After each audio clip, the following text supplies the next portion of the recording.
কান খুলে মোহাব্বতের সাথে সবাই পড়েন আল্লাহুম্মা সাল্লি আলা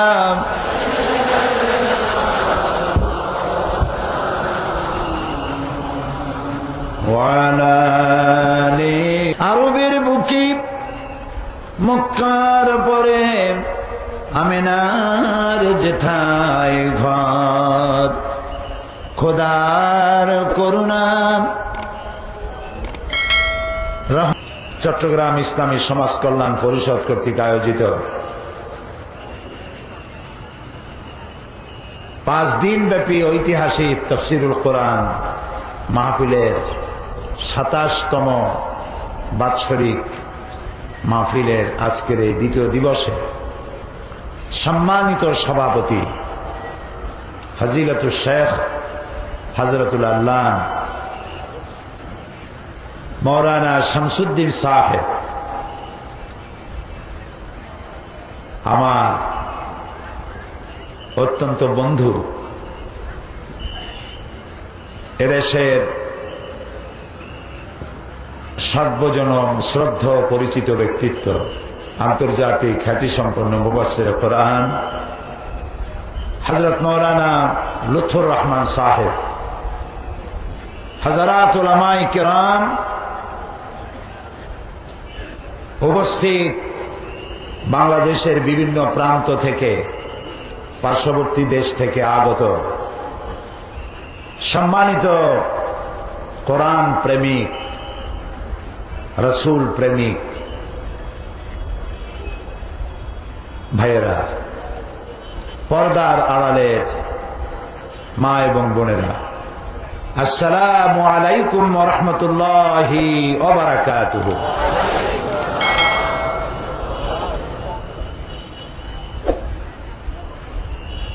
অমুসলিম ভাইদের জন্য যারা মাহফিলে এসেছেন তাদেরকে আন্তরিক শুভেচ্ছা এবং মোবারকবাদ।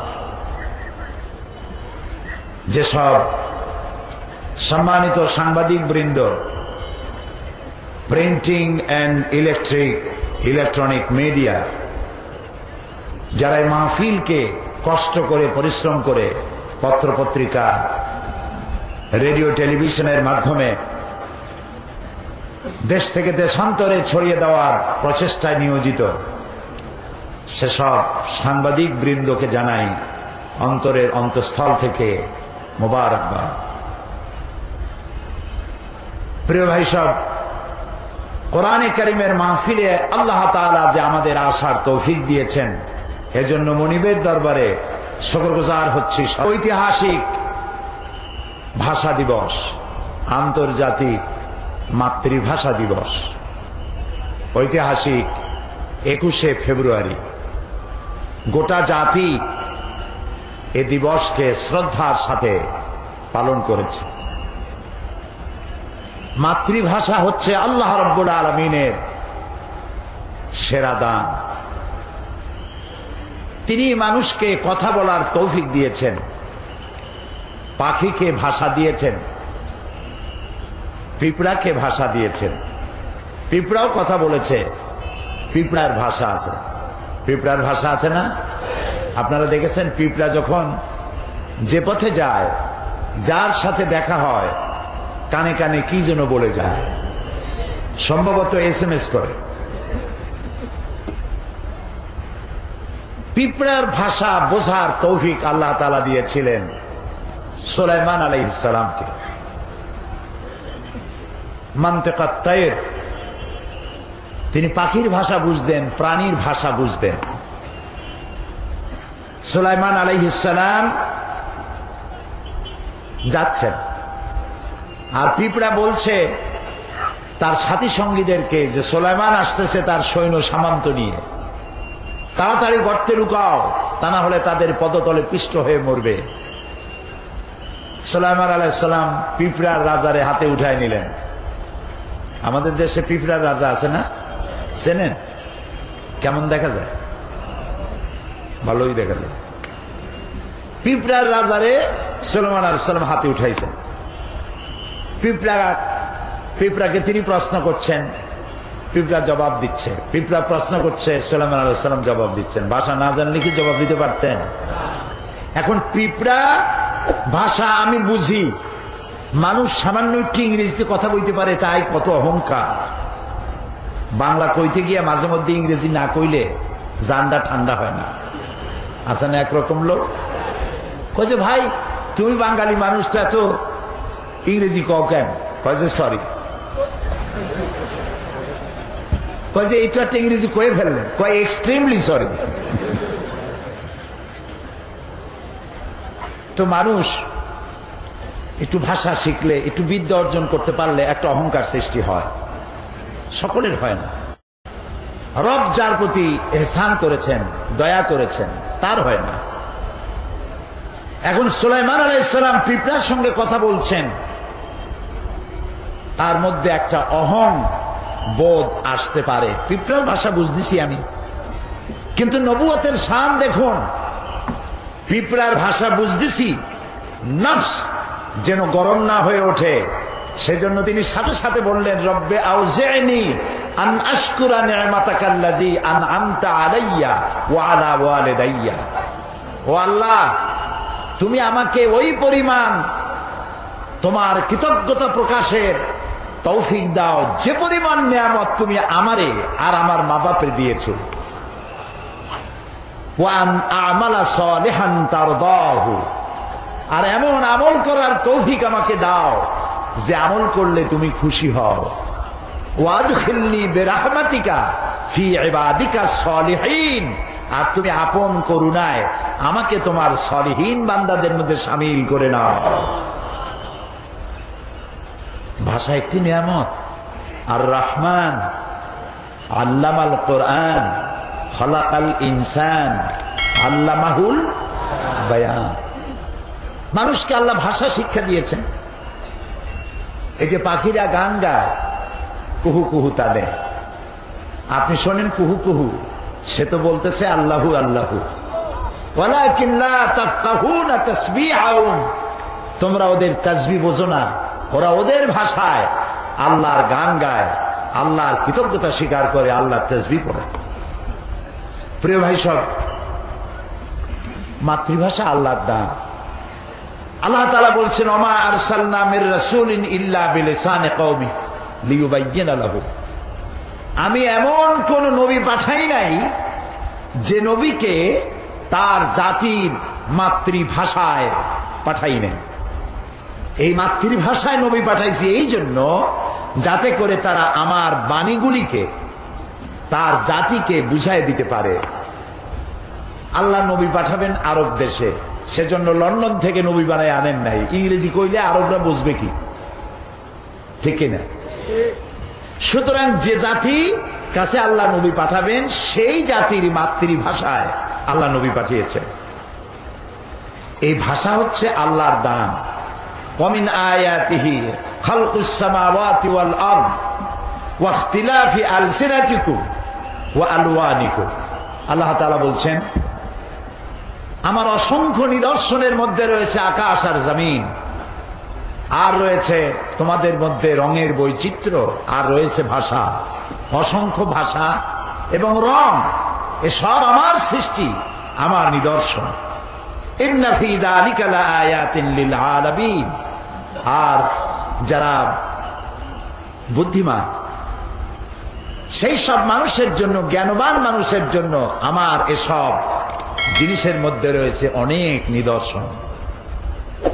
নবী করিম সাল্লাল্লাহু আলাইহি ওয়াসাল্লাম, তাকে ছোট্ট অবস্থায় আল্লাহ তাআলা লালন পালন দায়িত্ব দিলেন বনি সাদ গোত্রের কাছে।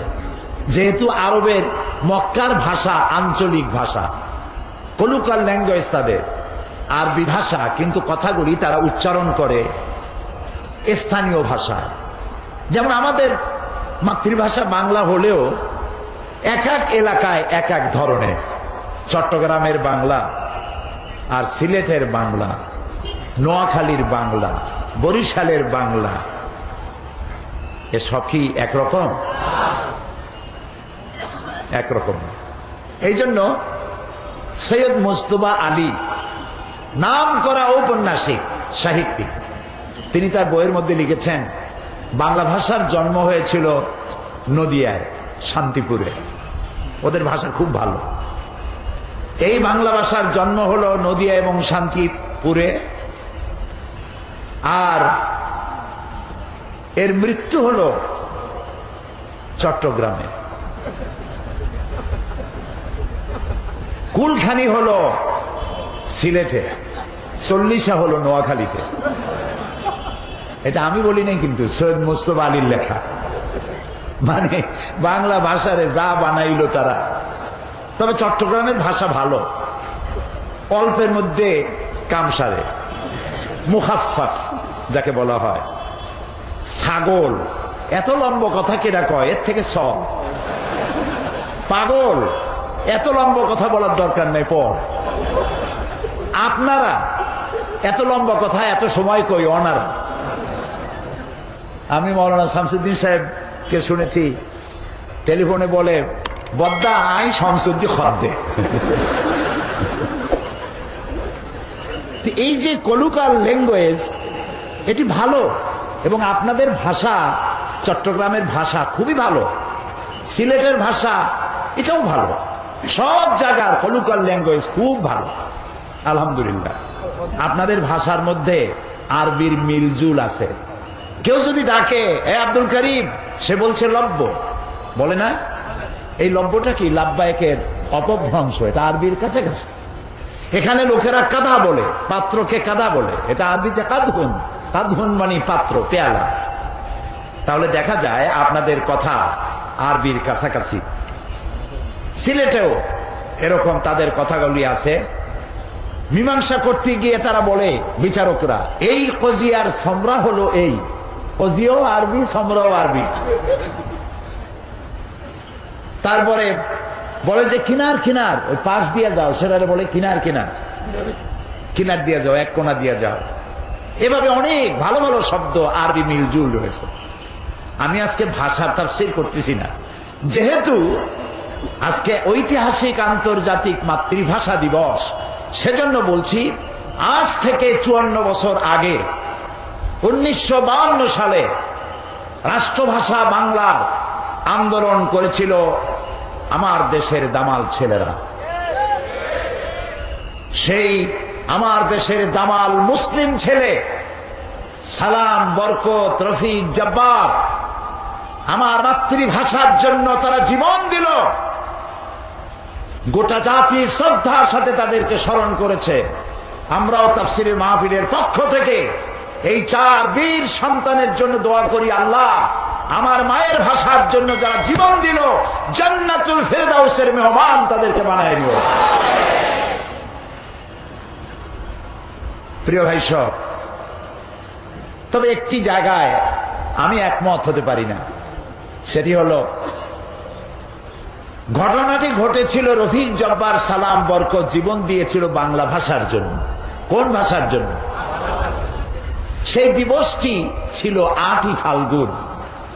আন্দোলন করলাম বাংলা ভাষার জন্য, কিন্তু তা উদযাপন করি আমরা 21শে ফেব্রুয়ারিতে।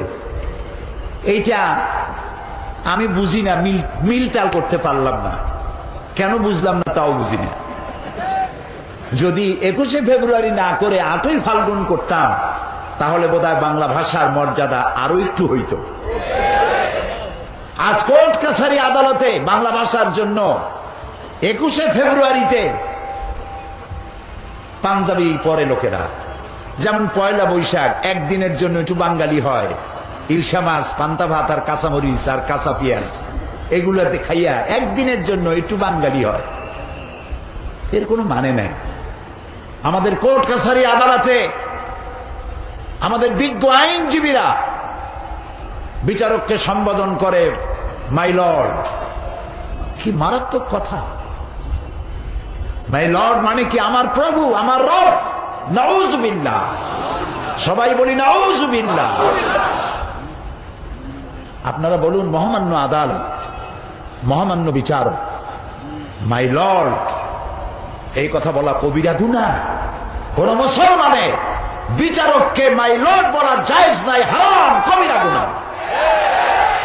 আপনি বাংলায় বলুন মহামান্য আদালত, মহামান্য বিচারক। সুতরাং বাংলায় কথা বলতে শিখি, বিশুদ্ধ বাংলা বলতে চেষ্টা করি, তাহলে ভালো হবে। এবং আজকের এ বিষয়ে আমার শেষ কথা, আসুন জীবনের সকল স্তরে বাংলা ভাষা চালু করার আন্দোলন শুরু করি। বাংলা ভাষা না জানলে, না বুঝলে, কোরআন যদি বাংলায় তাফসীর না হইতো, তাহলে সাধারণ লোকেরা কোরআন বুঝতে পারত না। এই জন্য আমার মায়ের ভাষা শুধু নয়, আমার বাপের ভাষাও বাংলা।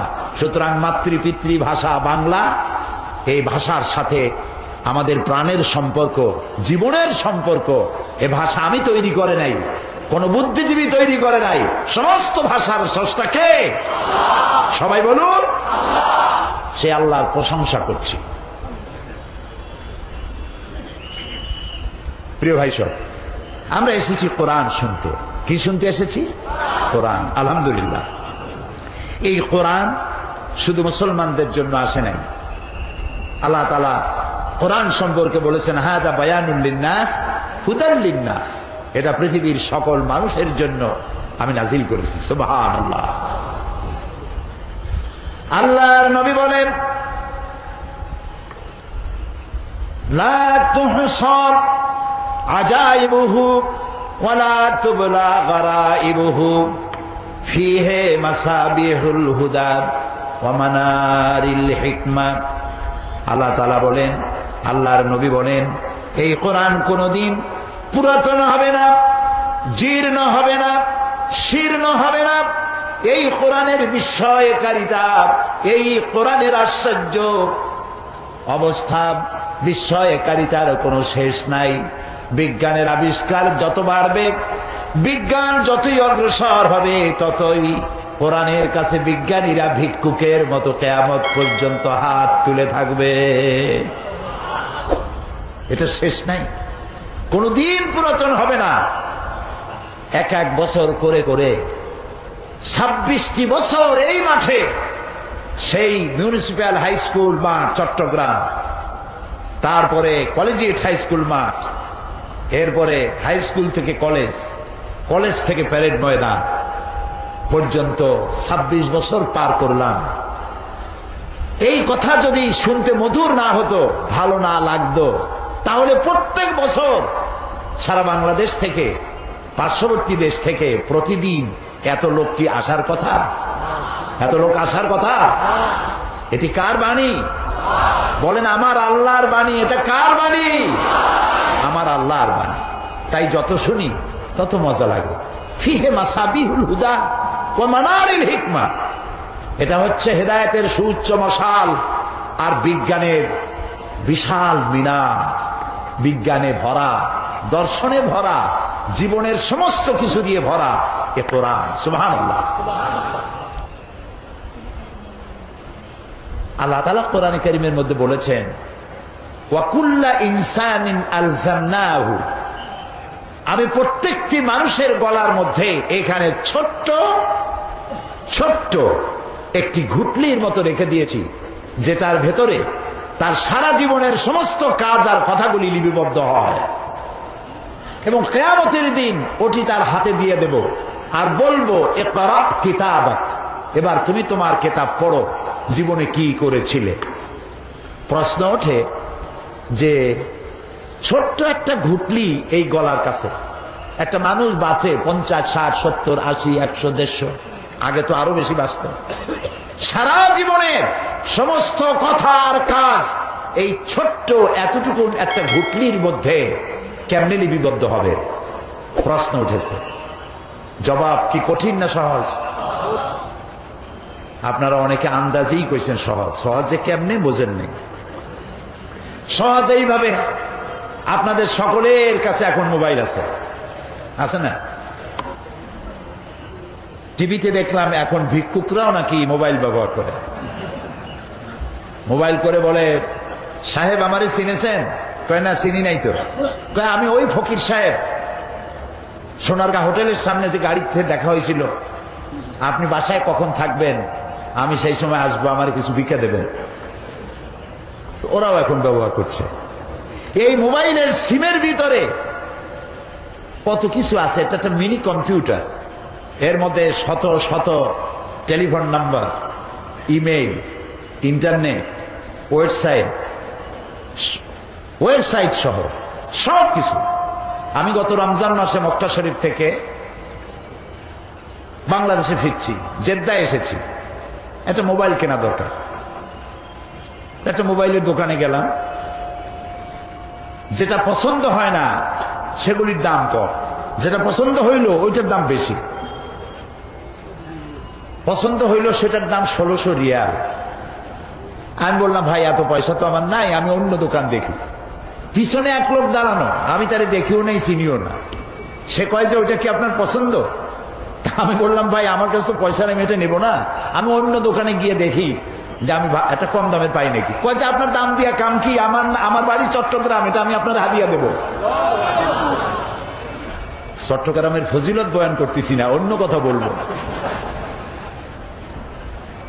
মোবাইলটা আমারে দিল এবং একটা মেমোরি কার্ড কিনলো সে, ছোট্ট, আমার এই যে আপনার আঙ্গুলের যে কর, এই করের অর্ধেক একটা মেমোরি কার্ড। এই কার্ডটা ভিতরে ঢুকাই দিল আর বলল এইটার ভিতরে 30 পারা কোরআন শরীফ ঢুকানো আছে। কাবা শরীফের ইমাম ফজিলাতুল শেখ আব্দুর রহমান আস-সুদাইস, ফজিলাতুল শেখ সৌদ আশ-শুরাইম, এই দুইজনের তেলাওয়াত করা 30 পারা কোরআন আমার মোবাইলের মধ্যে ঢুকানো। যখন যার তেলাওয়াত যে সূরা শুনতে ইচ্ছা করে শুনতে পারি। চিন্তা করলাম, এতটুকু মেমোরি কার্ডে 30 পারা কোরআন যদি মানুষে ঢুকাইতে পারে, এই বুদ্ধি যিনি দিচ্ছেন সেই আল্লাহ রাব্বুল আলামিন মানুষের সারা জীবনের সমস্ত কাজ আর কথা এতটুকু জিনিসে ঢুকাতে পারবেন না কেন? সুতরাং বিজ্ঞানের আবিষ্কার যত বাড়বে, কোরআন বোঝা মানুষের জন্য তত সহজ হবে। যদি কোথাও বিজ্ঞান আর কোরআনের মধ্যে কন্ট্রাডিকশন হয়, তাহলে বুঝতে হবে বিজ্ঞান ব্যর্থ, কোরআন সফল। বিজ্ঞান আরো রিসার্চ করুক, কোরআনের সত্যতার দ্বার প্রান্তে একদিন না একদিন উপনীত হবে ইনশাআল্লাহ। কারণ কোরআন এসেছে মহাবিজ্ঞানময় আল্লাহর কাছ থেকে। প্রিয় ভাই সব, সেই জন্য বলেছিলাম কোরআন শুধু মুসলমানদের জন্য নয়। আল্লাহ কি শুধু মুসলমানদের? বলেন তো, আল্লাহ কার? সবাই। আল্লাহ যদি মুসলমানদের হইতো তাহলে তো আমরা পড়তাম আলহামদুলিল্লাহ রব্বিল মুসলিমিন, ঠিক না ভাই? আলহামদুলিল্লাহ রব্বিল আউলিয়া ওয়াল মুত্তাকিন, আলহামদুলিল্লাহ রব্বিল মুরসালিন, এগুলি পড়ি। কি পড়ি? পড়েন আমার সাথে, আলহামদুলিল্লাহি রব্বিল আলামিন।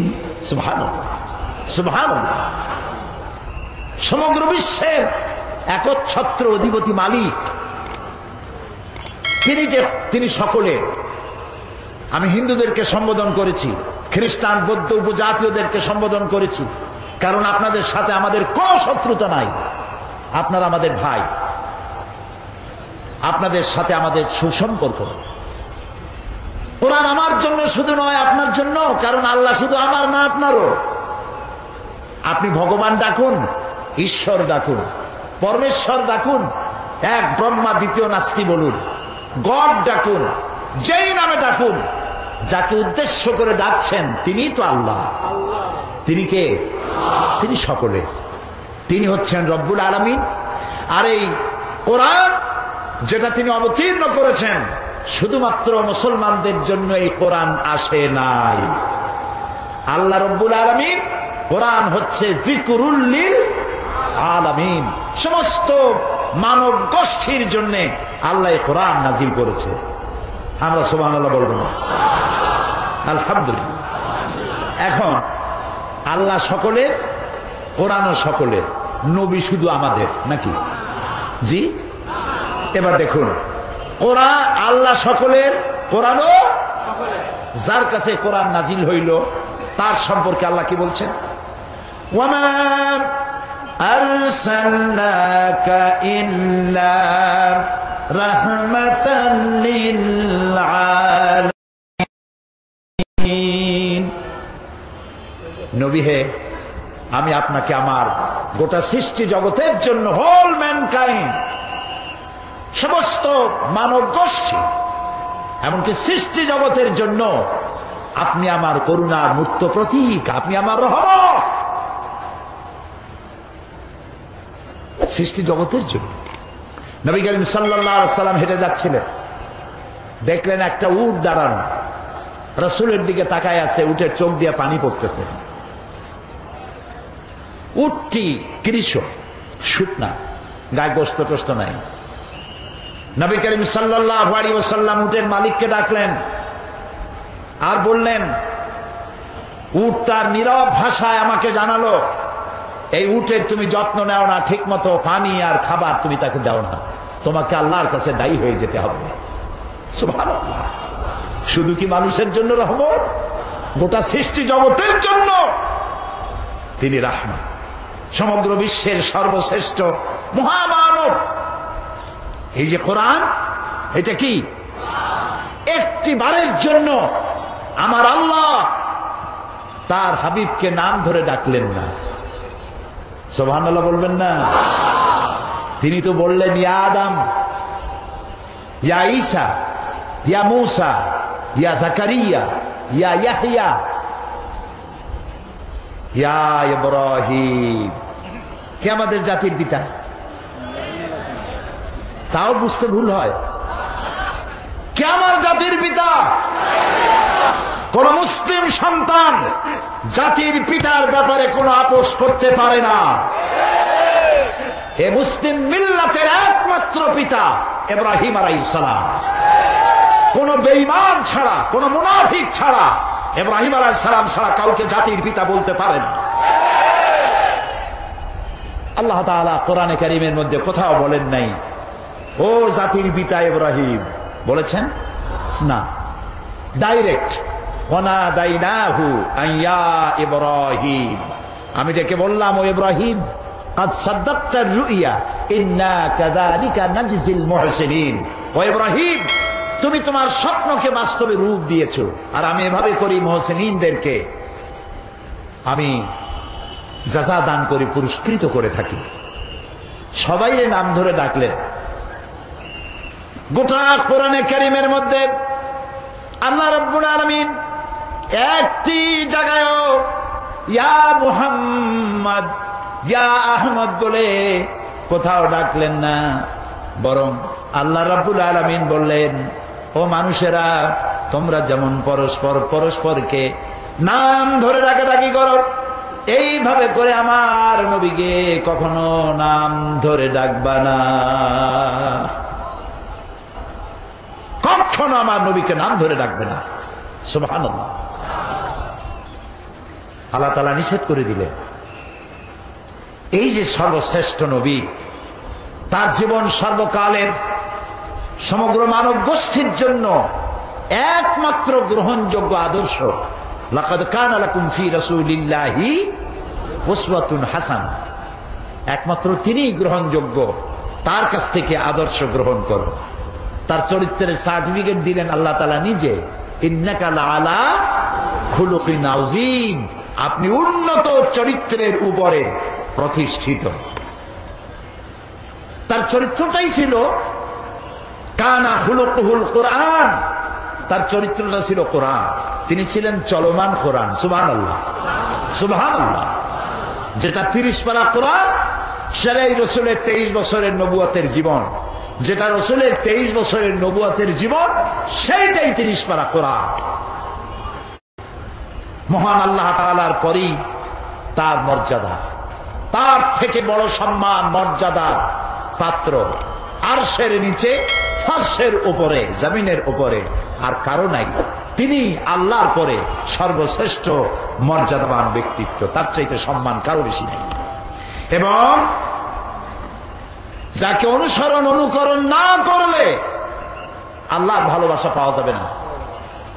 আল্লাহ তাআলা বলছেন, কুল ইন কুনতুম তুহিব্বুনাল্লাহা ফাত্তাবিউনি ইউহিব্বুকুমুল্লাহ ওয়া ইয়াগফির লাকুম যুনুবাকুম ওয়াল্লাহু গফুরুর রহিম।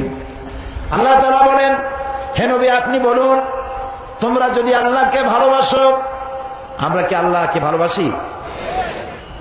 আমি গতকাল বলেছি, কিছু কিছু প্রশ্ন আছে ইমানের সাথে জড়িত, জবাব দিতে দেরি করলে শয়তান খুশি হবে। এটা তো ইমানের প্রশ্ন। আমরা কি আল্লাহরে ভালোবাসি? হ্যাঁ, এইবার না বোঝা গেল শয়তান অসন্তুষ্ট হয়ে গেছে। খুশি হয়েছে কে? তবে ভালোবাসা একতরফা হয় না। ভালোবাসার জন্য কি লাগে? দুই তরফের ভালোবাসা লাগে। আল্লাহ তাআলা বলছেন যে আমারে যদি ভালোবাসো, আমি তোমাদের ভালোবাসবো, সেজন্য একটা শর্ত আছে। শর্তটা কি? হে রাসূল, আপনি বলেন আমার অনুসরণ করো, আমার অনুকরণ করো। যদি মানুষেরা আমাকে ভালোবাসার দাবিদার যারা, তারা যদি হে রাসূল আপনার অনুসরণ অনুকরণ করে, ইউহিব্বুকুমুল্লাহ, বলে দেন আল্লাহ তোমাদের ভালোবাসবেন। আর শুধু ভালোবাসবেন না, তোমাদের तमाम জিন্দেগীর সকল গুনাহ খাতাকে আল্লাহ তাআলা মাফ করে দিবেন। ভালোবাসা হচ্ছে, রাসূলকে ভালোবাসা ঈমানের সবথেকে গুরুত্বপূর্ণ বিষয়। যাকে জীবনের চাইতে ভালো না বাসলে মুমিন হওয়া যায় না। লা ইউমিনু আহাদুকুম হাত্তা আকুনা আহাব্বা ইলাইহি মিন ওয়ালিদিহি ওয়া ওয়ালাদিহি ওয়ান নাসি আজমাইন, মুত্তাফাকুন আলাইহি। বুখারী মুসলিমের হাদিস। রাসূলুল্লাহ বলছেন তোমাদের মধ্যে কেউ মুমিন হতে পারবে না যতক্ষণ পর্যন্ত তোমরা তোমাদের নিজেদের ছেলে মেয়ে, পিতা মাতা, ধন সম্পদ, সারা পৃথিবীর মানুষ, এমনকি নিজের জীবনের চাইতে আমাকে ভালোবাসতে না পারবে, ততক্ষণ পর্যন্ত মুমিন হতে পারবে না। এই যেখানে মুসলমানদের সাথে রাসূলের সম্পর্ক, সেই নবীর আদর্শের সাথে, সেই নবীর অবদানের সাথে, সেই নবীর জীবনের, হে পৃথিবীর মানুষের সভ্যতার বিকাশে, এ মানব গোষ্ঠীকে সত্যিকারের মানবার পেছনে যার অবদান সর্বাধিক, তার সাথে আদর্শ দিয়ে আদর্শের মোকাবেলা করতে না পেরে পৃথিবীর নাস্তিক, মুরতাদ, মুশরিক, ইহুদি, নাসারা ঐক্যবদ্ধ হয়ে ইসলাম এবং তার নবীর বিরুদ্ধে তারা মিডিয়া সন্ত্রাসের আশ্রয় গ্রহণ করছে। এবং এই মিডিয়া সন্ত্রাসের মধ্য দিয়ে নবী করিম সাল্লাল্লাহু আলাইহি ওয়াসাল্লামকে অমর্যাদা করার জন্য তারা ঐক্যবদ্ধ হয়েছে। 1972 এবং 73-এ তদানীন্তন সরকারের আমলে আমাদের দেশে কবি নামের কলঙ্ক, জাহান নামের কীট, নর্দমার পোকা, দাউদ হায়দার নামে এক অসভ্য নরপশু রাসূলুল্লাহকে গালি দিয়ে কবিতা লিখেছিল। যখন বাংলাদেশের মানুষ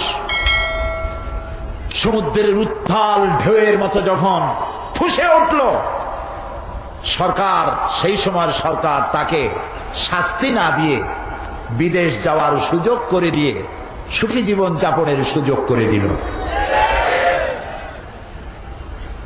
কয়েক বছর পূর্বে ভারতীয় বংশোদ্ভূত ব্রিটিশ নাগরিক সালমান রুশদি কোরআনে কারীমকে স্যাটানিক ভার্সেস বলে বই লিখল। আমাদের মা বিশ্বজননী উম্মুল মুমিনিন হযরত আয়েশা রাদিয়াল্লাহু তাআলা আনহার নামে কুৎসা রটনা করলো, রাসূলকে গালি দিল। যে দেশে সে বসবাস করে সেই দেশ তার নিরাপত্তার জন্য বিলিয়ন বিলিয়ন অর্থ খরচ করলো, কিন্তু তাকে শাস্তির বিধান করলো না। তাকে পুরস্কারের ব্যবস্থা করা হলো, নিরাপত্তার ব্যবস্থা করা হলো। এর বিরুদ্ধে পৃথিবীতে প্রতিবাদ করতে গিয়ে বহু মুসলমান শহীদ হয়েছে। মুসলমানের অবস্থা তো এই, অনেক মুসলমান আছে নামাজ পড়ে না, রোজা রাখে না, মদ খায়, মিথ্যা কথা বলে, কিন্তু রাসূলকে গালি দেওয়া হয়েছে, এটা শোনা মাত্রই সে বেরিয়ে যায়। আমি অপরাধী, নামাজ পড়ি না এটা ঠিক, মদ পান করি সেটাও ঠিক, কিন্তু রাসূলুল্লাহকে গালি দিলে আমি বাঁচবো কেন? শহীদ হয়ে যায়, মরে যায়, সে জীবন দিয়ে দেয়।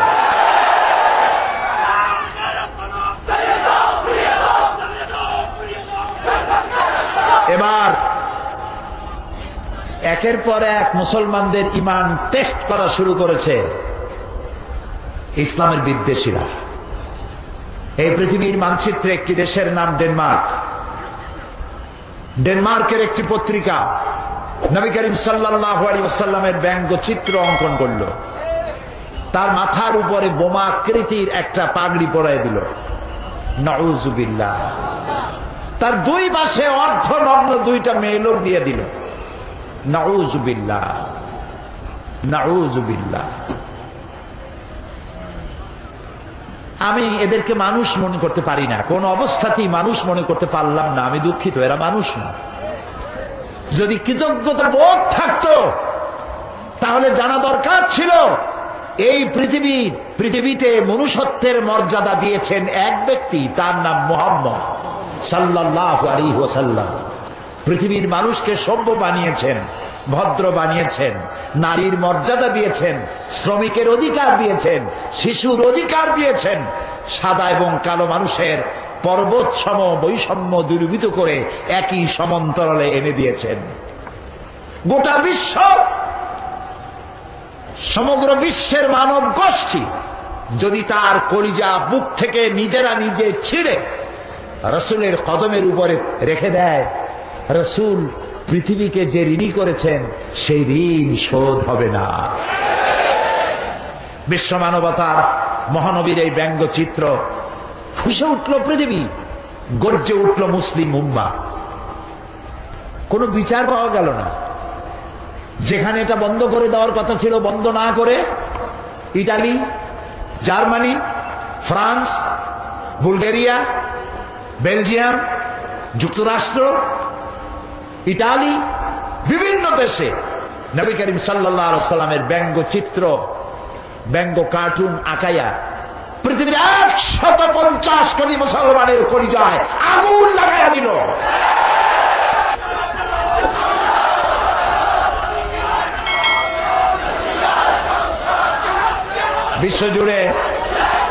বিশ্বজুড়ে মুসলমানরা প্রতিবাদ মুখর হয়ে উঠল। শহীদ হলো আফগানের 17 জন মুসলমান, শহীদ হলো নাইজেরিয়ার 11 জন মুসলমান, শহীদ হলো ইটালির 16 জন মুসলমান। পৃথিবীর বিভিন্ন জায়গায় মুসলমানেরা শহীদ হচ্ছে। হোয়াইট হাউস এবং জাতিসংঘ থেকে বলা হলো কিং আব্দুল্লাহকে, সৌদি আরবের বাদশাহ কিং আব্দুল্লাহকে, তারা বলল মুসলমানরা বাড়াবাড়ি করতেছে, তাদেরকে শান্ত হতে বলেন, তারা যেন শান্ত হয়, বাড়াবাড়ি যেন না করে। এটা নাকি বাড়াবাড়ি। গতকাল আমি সেটা পড়েছিলাম, ও কতল ভি করতে চর্চা नहीं होता, हम आह भी करते बदनाम हो जाता।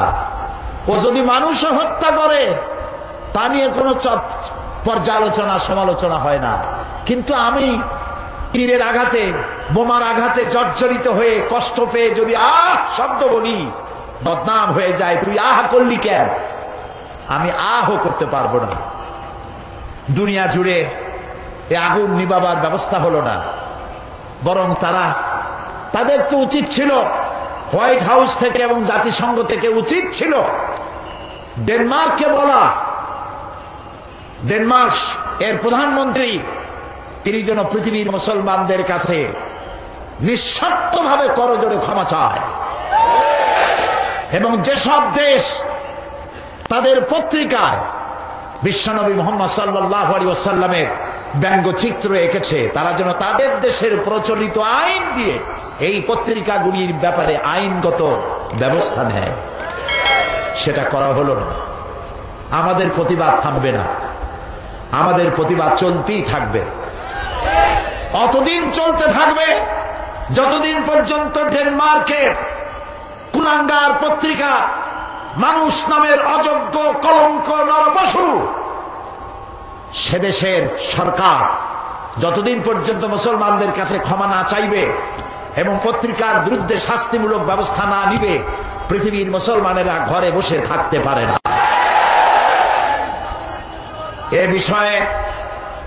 এ বিষয়ে আমার দেশের প্রধানমন্ত্রী তার নিজের পক্ষ থেকে ডেনমার্ক প্রধানমন্ত্রীকে নিন্দা জানিয়েছেন।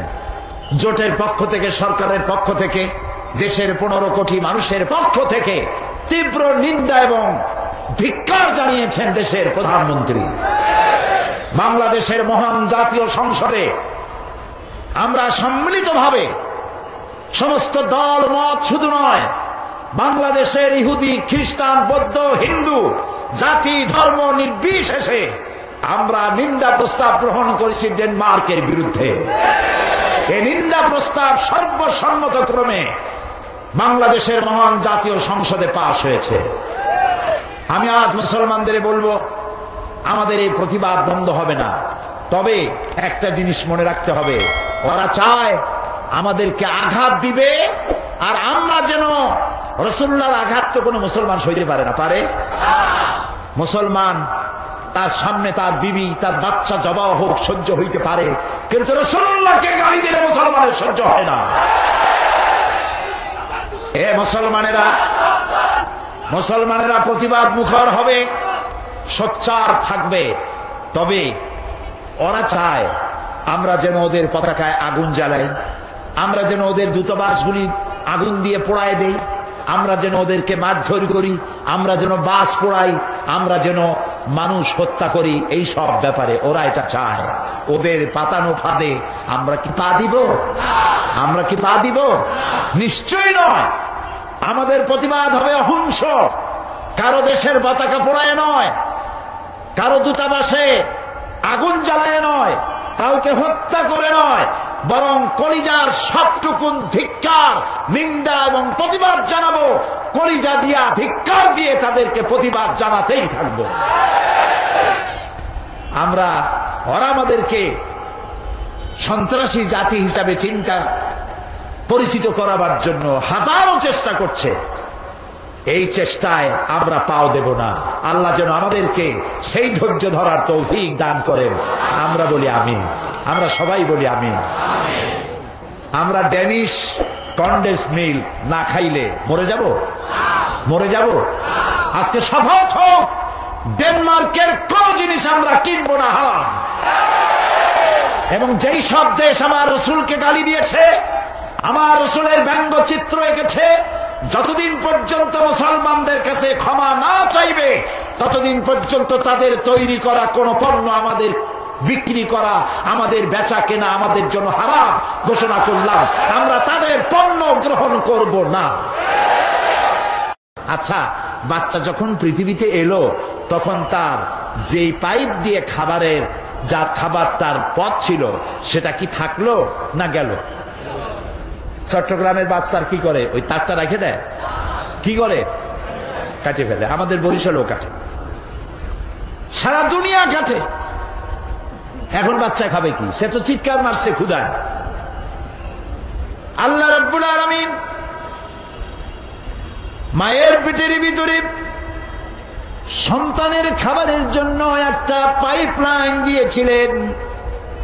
ভূমিষ্ঠর সঙ্গে সঙ্গে পাইপলাইনটা কেটে দেওয়া হলো, একটা লাইন কেটে দেওয়া হলো। সন্তান এখন কি খাবে? বিশ্ব নিয়ন্তা রব্বুল আলামিন এক লাইন কেটে দিয়ে বাচ্চার জন্য মায়ের বুকের উপরে সন্তানের জন্য ডাবল লাইন চালু করে দিলেন। এই হচ্ছে আমার আল্লাহ, সুবহানাল্লাহ। সবাইকে খাওয়ান, কাউকে না খাওয়াইয়া রাখেন না। খেতে দেওয়ার মালিক কে? আল্লাহ তাআলা। এই পৃথিবীতে মানুষের চাইতে প্রাণী, অন্যান্য প্রাণীর সংখ্যা তো অনেক বেশি। চট্টগ্রামে যত ইঁদুর, উই পোকা, তেলা পোকা, সার পোকা আর পিঁপড়া আছে, তত কি মানুষ আছে? কারা বেশি? আপনারা বেশি না ওরা বেশি? ওরা বেশি। এই অসংখ্য প্রাণী কে খাবার দেয়? বলেন, কে দেয়? ছোট্ট পিঁপড়া থেকে শুরু করে হাতি পর্যন্ত, দরিয়ার তিমি মাছ থেকে সেরাপুটি পর্যন্ত। দরিয়ার ভিতরে যে বড় বড় তিমি আছে, নীল প্রজাতির তিমি, এর ওজন 5000 টন পর্যন্ত হয়। এখন তিমি মাছটা যত বড়, যেমন মা তেমন সাপ, মাও যেমন বাচ্চাও তেমন হয়েছে। বাচ্চা তার ছাগলের বাচ্চা হয় না, কিসের বাচ্চা হয়েছে? তিমির বাচ্চা, ওর তো ডিম হয় না, বাচ্চা দেয়। বাচ্চা যখন এলো তিমির পেট থেকে, ওর প্রত্যেক দিন খাবার লাগে 60 থেকে 70 মণ দুধ। কে দেয়? কে দেয়? আল্লাহ রাব্বুল আলামিন বলেন, এই পৃথিবীতে এমন বহু প্রাণী আছে যাদের খাদ্য তারা জমা করে না, সঞ্চয় করে না।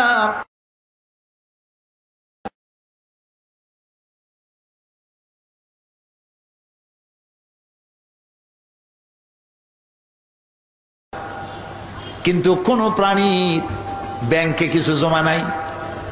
আজ সকালে যা খেলো, কাল সকালে কি খাবে তার জানা নাই।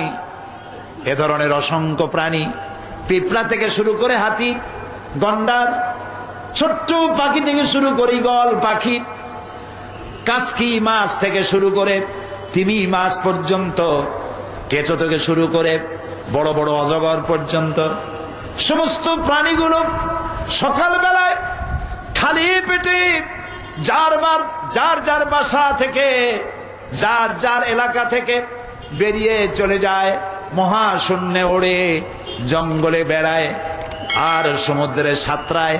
আল্লাহ তাআলা বলেন, সন্ধ্যা আসতে না আসতে সমস্ত প্রাণীগুলির পেট ভরাইয়া আমি যার যার ঘরে ফিরাইয়া দেই। ওয়ামা মিন দাব্বাতিন ফিল আরদি ইল্লা আলাল্লাহি রিজকুহা। এই পৃথিবীতে এমন কোন বিচরণশীল জীব নাই যার রিস্কের দায়িত্ব আমি আল্লাহ পালন করি নাই। সকলকে এই রিস্কের দায়িত্ব আমি পালন করি। আবহমান কাল থেকে এই পৃথিবীতে দুই শ্রেণীর লোক, ধনী আর গরিব। বলেন কি? ধনী আর গরিব, এই দুই শ্রেণীর লোক। আদিকাল থেকেই মানুষ দারিদ্র্যের বঞ্চনা থেকে মুক্তি লাভের জন্য মন গড়া ধর্ম, নিজস্ব চিন্তার মতবাদ নিয়ে বহু চেষ্টা করেছে। কিন্তু মানবতার অর্থনৈতিক কল্যাণ,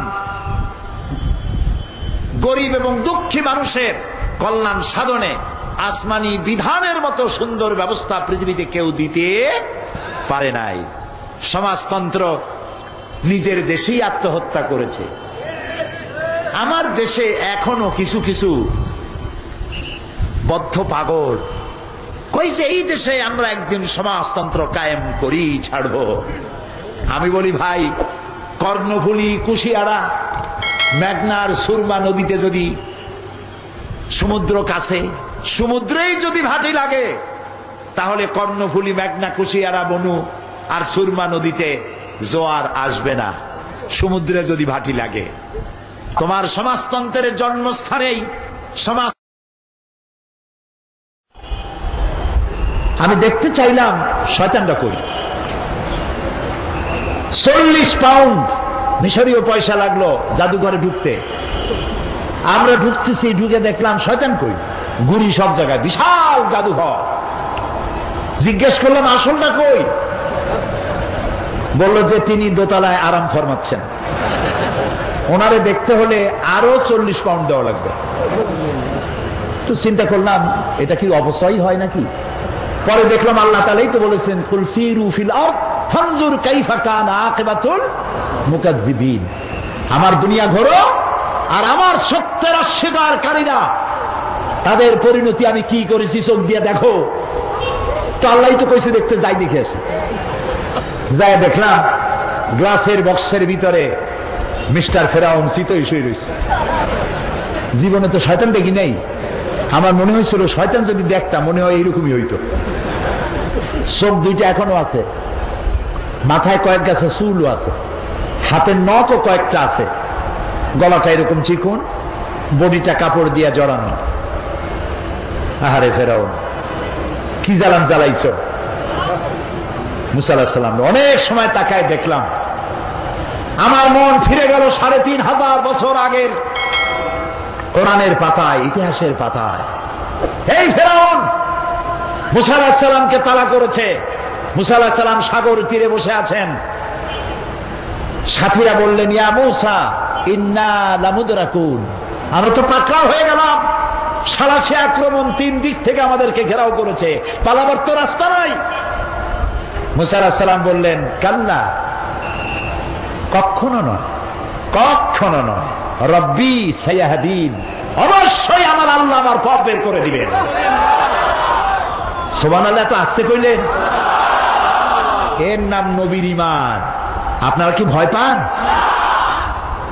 কত দলে জোট বানাইলো, এটা ভয় পাওয়ার কোন কারণ নাই।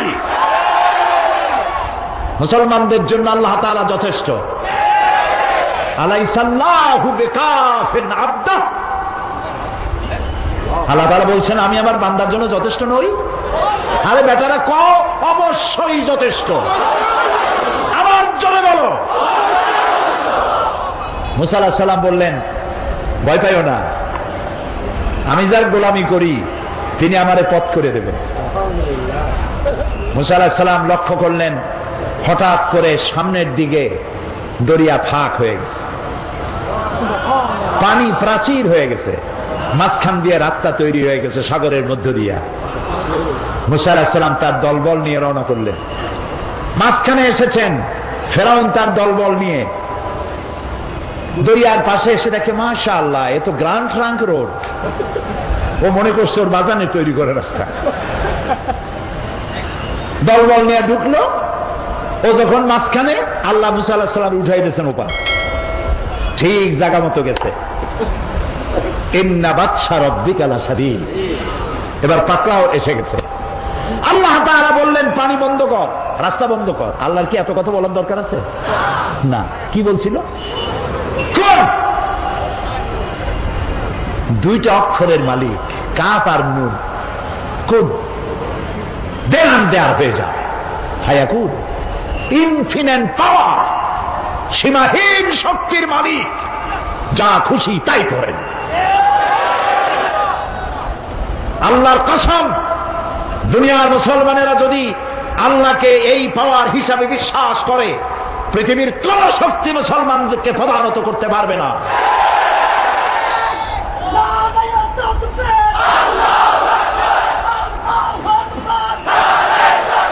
বাস, রাস্তা বন্ধ হয়ে গেল। সাথী সঙ্গী যা ছিল কয়েক সুবনির মধ্যে শেষ। এখন ফেরাউন একা সাগরের উত্তাল ঢেউয়ের মধ্যে একবার নিচে চলে যায়, আবার উপরে ভেসে ওঠে। পানি খাইতে খাইতে পেট গেছে পটকা মাছের সাইজ হইয়া। পটকা মাছ বললেন না? চট্টগ্রামে কি কয় না, কি পুঁটি মাছ চিনে না? শুনুন, পটকা মানে ফু দিলে পেট ফোলে, ক্রমান্বয়ে ফোলে, খাইলে মানুষ মরে। কি কয়? কি পটকাই ঠিক আছে। আর আমি এটাও বুঝি না, পত্র পত্রিকা প্রায় আসে পটকা খাইয়ে মরছে, তারপরেও মানুষ যে কে খায় এগুলা অনলাইন পত্রিকায় দেখে যে পটকা খাইয়ে অমুক এলাকায় এতগুলো মানুষ মরছে। পটকায় লাগছে কি? এত খান কেন? সস্তা পাইনি, খাইতে হবে। আচ্ছা, যাই হোক, ফেরাউন দেখলো আর তো উপায় নাই। ফেরাউন বলছে, আমানতু আন্নাহু লা ইলাহা ইল্লাল্লাযী আমানাত বিহি বানু ইসরাঈল। ও আল্লাহ, আমি ঈমান আনলাম ওই ইলাহের উপরে যার উপরে ঈমান এনেছে বনি ইসরাঈলেরা। আল্লাহরে বুঝাইতেছে যে তুমি যদি না বোঝো তাহলে তুমি এভাবে বোঝো যে বনি ইসরাঈলেরা যে আল্লাহর উপর ঈমান আনছে, আমি কিন্তু সেই আল্লাহর উপর ঈমান আনছি। ও আনা মিনাল মুসলিমিন, আর আমি তো মুসলমান। আল্লাহ, এরপরেও তুমি আবার চুবাও কে? আল্লাহ তাআলা বলছেন, আল আন, এখন ওয়াকাদ আসাইতা কাবলু ওয়া কুনতা মিনাল মুফসিদিন। দেখেন আল্লাহ তাআলার বাচন ভঙ্গি কি সুন্দর।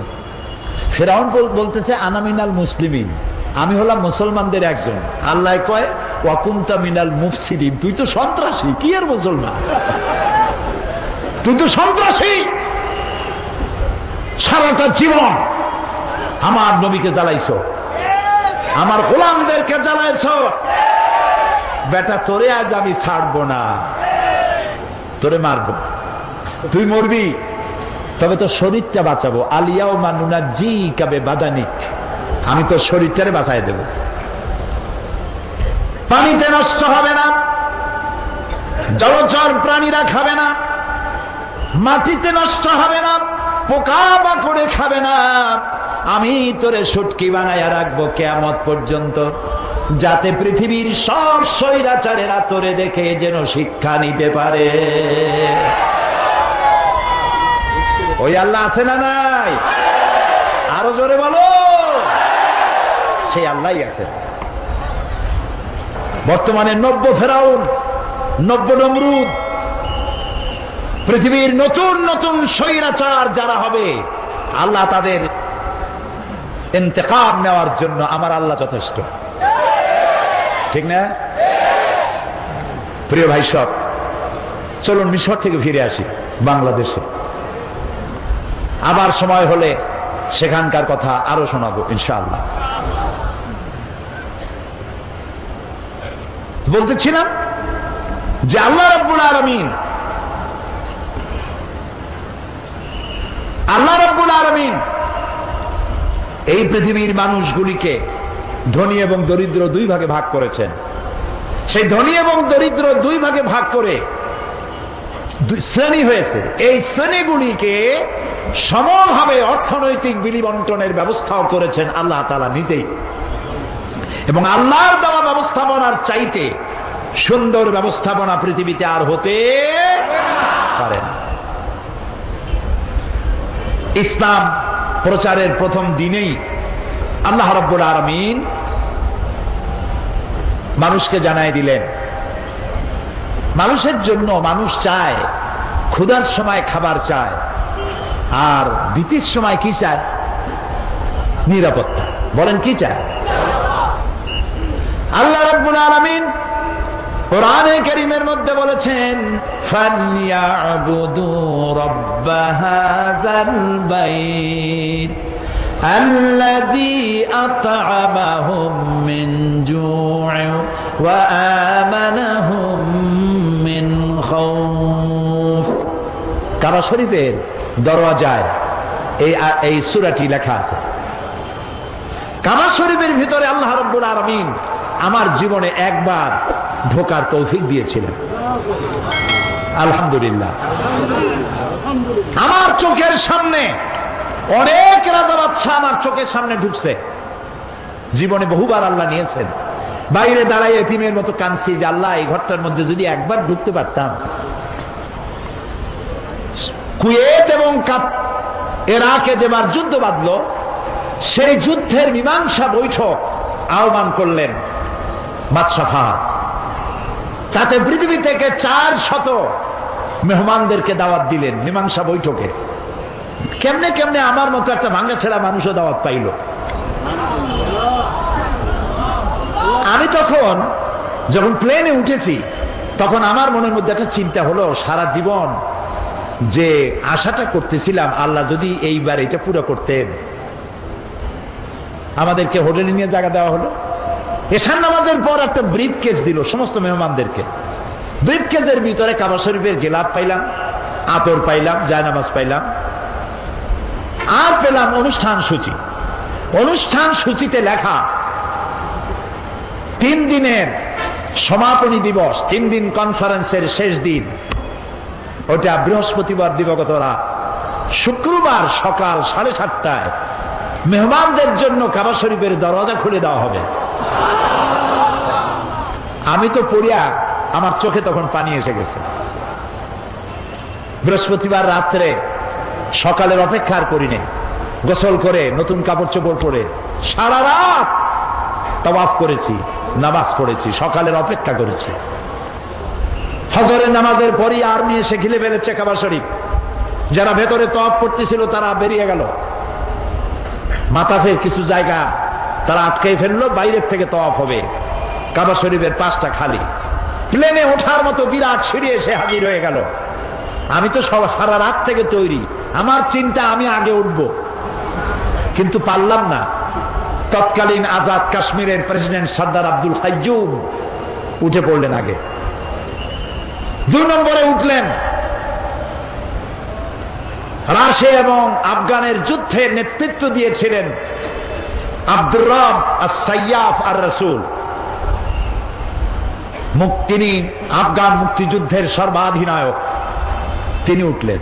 3 নম্বরে আল্লাহ তার গোলামকে চান্স করে দিলেন। ভিতরে ঢুকে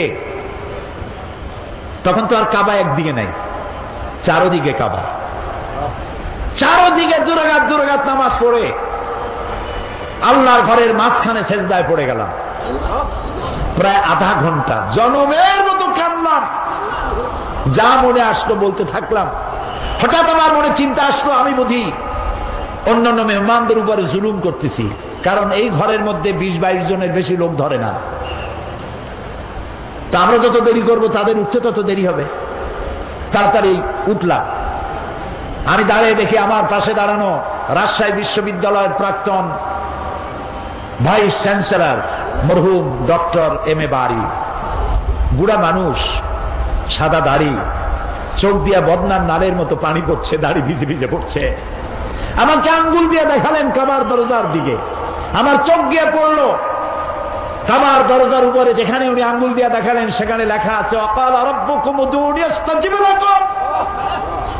তোমার রব তোমাকে বলছে আমারে ডাকো, আমি ডাকের সাড়া দেব। আমি আবারও কাঁদলাম, আল্লাহ আমার কাম আমি করছি, এবার জবাব দেওয়ার মালিক তো তুমি। আল্লাহুম্মা লা তারুদ্দানা খাইবিন। ওর নিচেই দেখি লেখা সূরা কুরাইশ, ফালিয়াবুদু, পুরা সূরা লেখা ফালিয়াবুদু রাব্ব হাযাল বাইত। আমার কাছে মনে হলো যেন আল্লাহ তাআলা কুরাইশদের হাত ধরে বলতেছেন, বেটারা ক্ষুধার সময় যদি খাবার চাও আর ভীতির সময় যদি নিরাপত্তা চাও, ফালিয়াবুদু রাব্ব হাযাল বাইত, এই ঘরের মালিকের ইবাদত কর। কোন ঘর? বাইতুল্লাহ। কি হবে? আল্লাযী আত'আমাহুম মিন জু'ইন ওয়া আমানাহুম মিন খাউফ। এই ঘরের মালিকের ইবাদত যদি করো তাহলে তিনি তোমার ক্ষুধার সময় খাবার দিবেন আর ভীতির সময় নিরাপত্তা দান করবেন। আল্লাহ রাব্বুল আলামিন কোরআনে কারীমের মধ্যে পরিষ্কার করে বলে দিয়েছেন মানুষের খাবারের কথা। এই পৃথিবী সৃষ্টি করে মানুষের সকলের খাবারের বন্দোবস্ত আল্লাহ করে দিয়েছেন। ইসলাম শুধু নামাজ রোজা হজ যাকাতের ধর্ম নয়। নামাজ রোজা হজ যাকাত তো বটেই, আপনাকে কাজ করতে বলা হয়েছে। প্রিয় ভাই, সব কিছু জিকির আজকার, টুপি, মেসওয়াক, দাড়ি, এগুলি শুধুমাত্র ইসলাম নয়। এগুলো ইসলাম, তবে শুধুমাত্র ইসলাম নয়। কথা কি বুঝে আসতেছে? ইসলাম বলছে তোমাকে কাজ করতে হবে। ফাইযা কুদিয়াতিস সালাত ফান্তাশিরু ফিল আরদ। যখন নামাজ পড়া হয়ে গেল আর বসে থেকো না, বেরিয়ে যাও। কে বলতেছেন? এ মাহফিলে যদি কোনো অফিসার থাকেন, অফিসারদেরকে বলবো বেলা 1টার সময় নামাজ পড়ার জন্য আপনি মসজিদে চলে যান, নামাজ পড়ুন, ফরজ আর সুন্নত। জোহরের নামাজে নফল পড়বেন না, কারণ নফল পড়লে, তাসবিহ তেলাওয়াত করলে যে সময়টুকু নষ্ট করবেন, বেতন পুরোপুরি নেবেন, বেতন হালাল হবে না। সুস্থ অবস্থায় মেডিকেল সার্টিফিকেট নিয়ে কোন জায়গায় আখিরি মুনাজাতের জন্য যাবেন, বেতনটা হালাল হবে না। অর্থাৎ ফাঁকি দিতে পারবেন না। আখিরি মুনাজাত তো এখানেও হয়, উল্টা পাল্টা বুঝবেন না। ফাইযা কুদিয়াতিস সালাত ফান্তাশিরু ফিল আরদ। আল্লাহ তাআলা বলছেন নামাজ শেষ হয়েছে, বাইরে যাও। কোথায় যাও? আমার জমিনে ছড়িয়ে পড়ো। খেতে যাও, খামারে যাও, অফিসে যাও, আদালতে যাও, কলে যাও, কারখানায় যাও, কাজ করে খাও। ওয়াবতাগু মিন ফাদলিল্লাহ। আর আমার অনুগ্রহ অনুসন্ধান করো। আমি যত রুজি ছড়ায় রাখছি এগুলি রোজগার করো, এগুলি কামাই করো। সুবহানাল্লাহ। ইসলাম কাজের কথা বলে, কাজ করে খাও। পৃথিবীতে একজন নবী নাই যিনি কাজ করে খান নাই। আজকে ইমামদের একটা সম্মেলনে আমি এই বক্তব্য রেখেছিলাম। জিজ্ঞেস করেছিলাম যে একজন নবীর নাম বলেন যিনি উম্মতের হাদিয়ার উপরে তার রিজেক, তার পরিবার নির্ভর করত। উম্মতেরা হাদিয়া না দিলে নবী আজকে না খেয়ে থাকবে। এইরকম কোন নবীর দুরবস্থা ছিল বলেন আমাকে, নাম বলেন। পারবেন? পারবেন?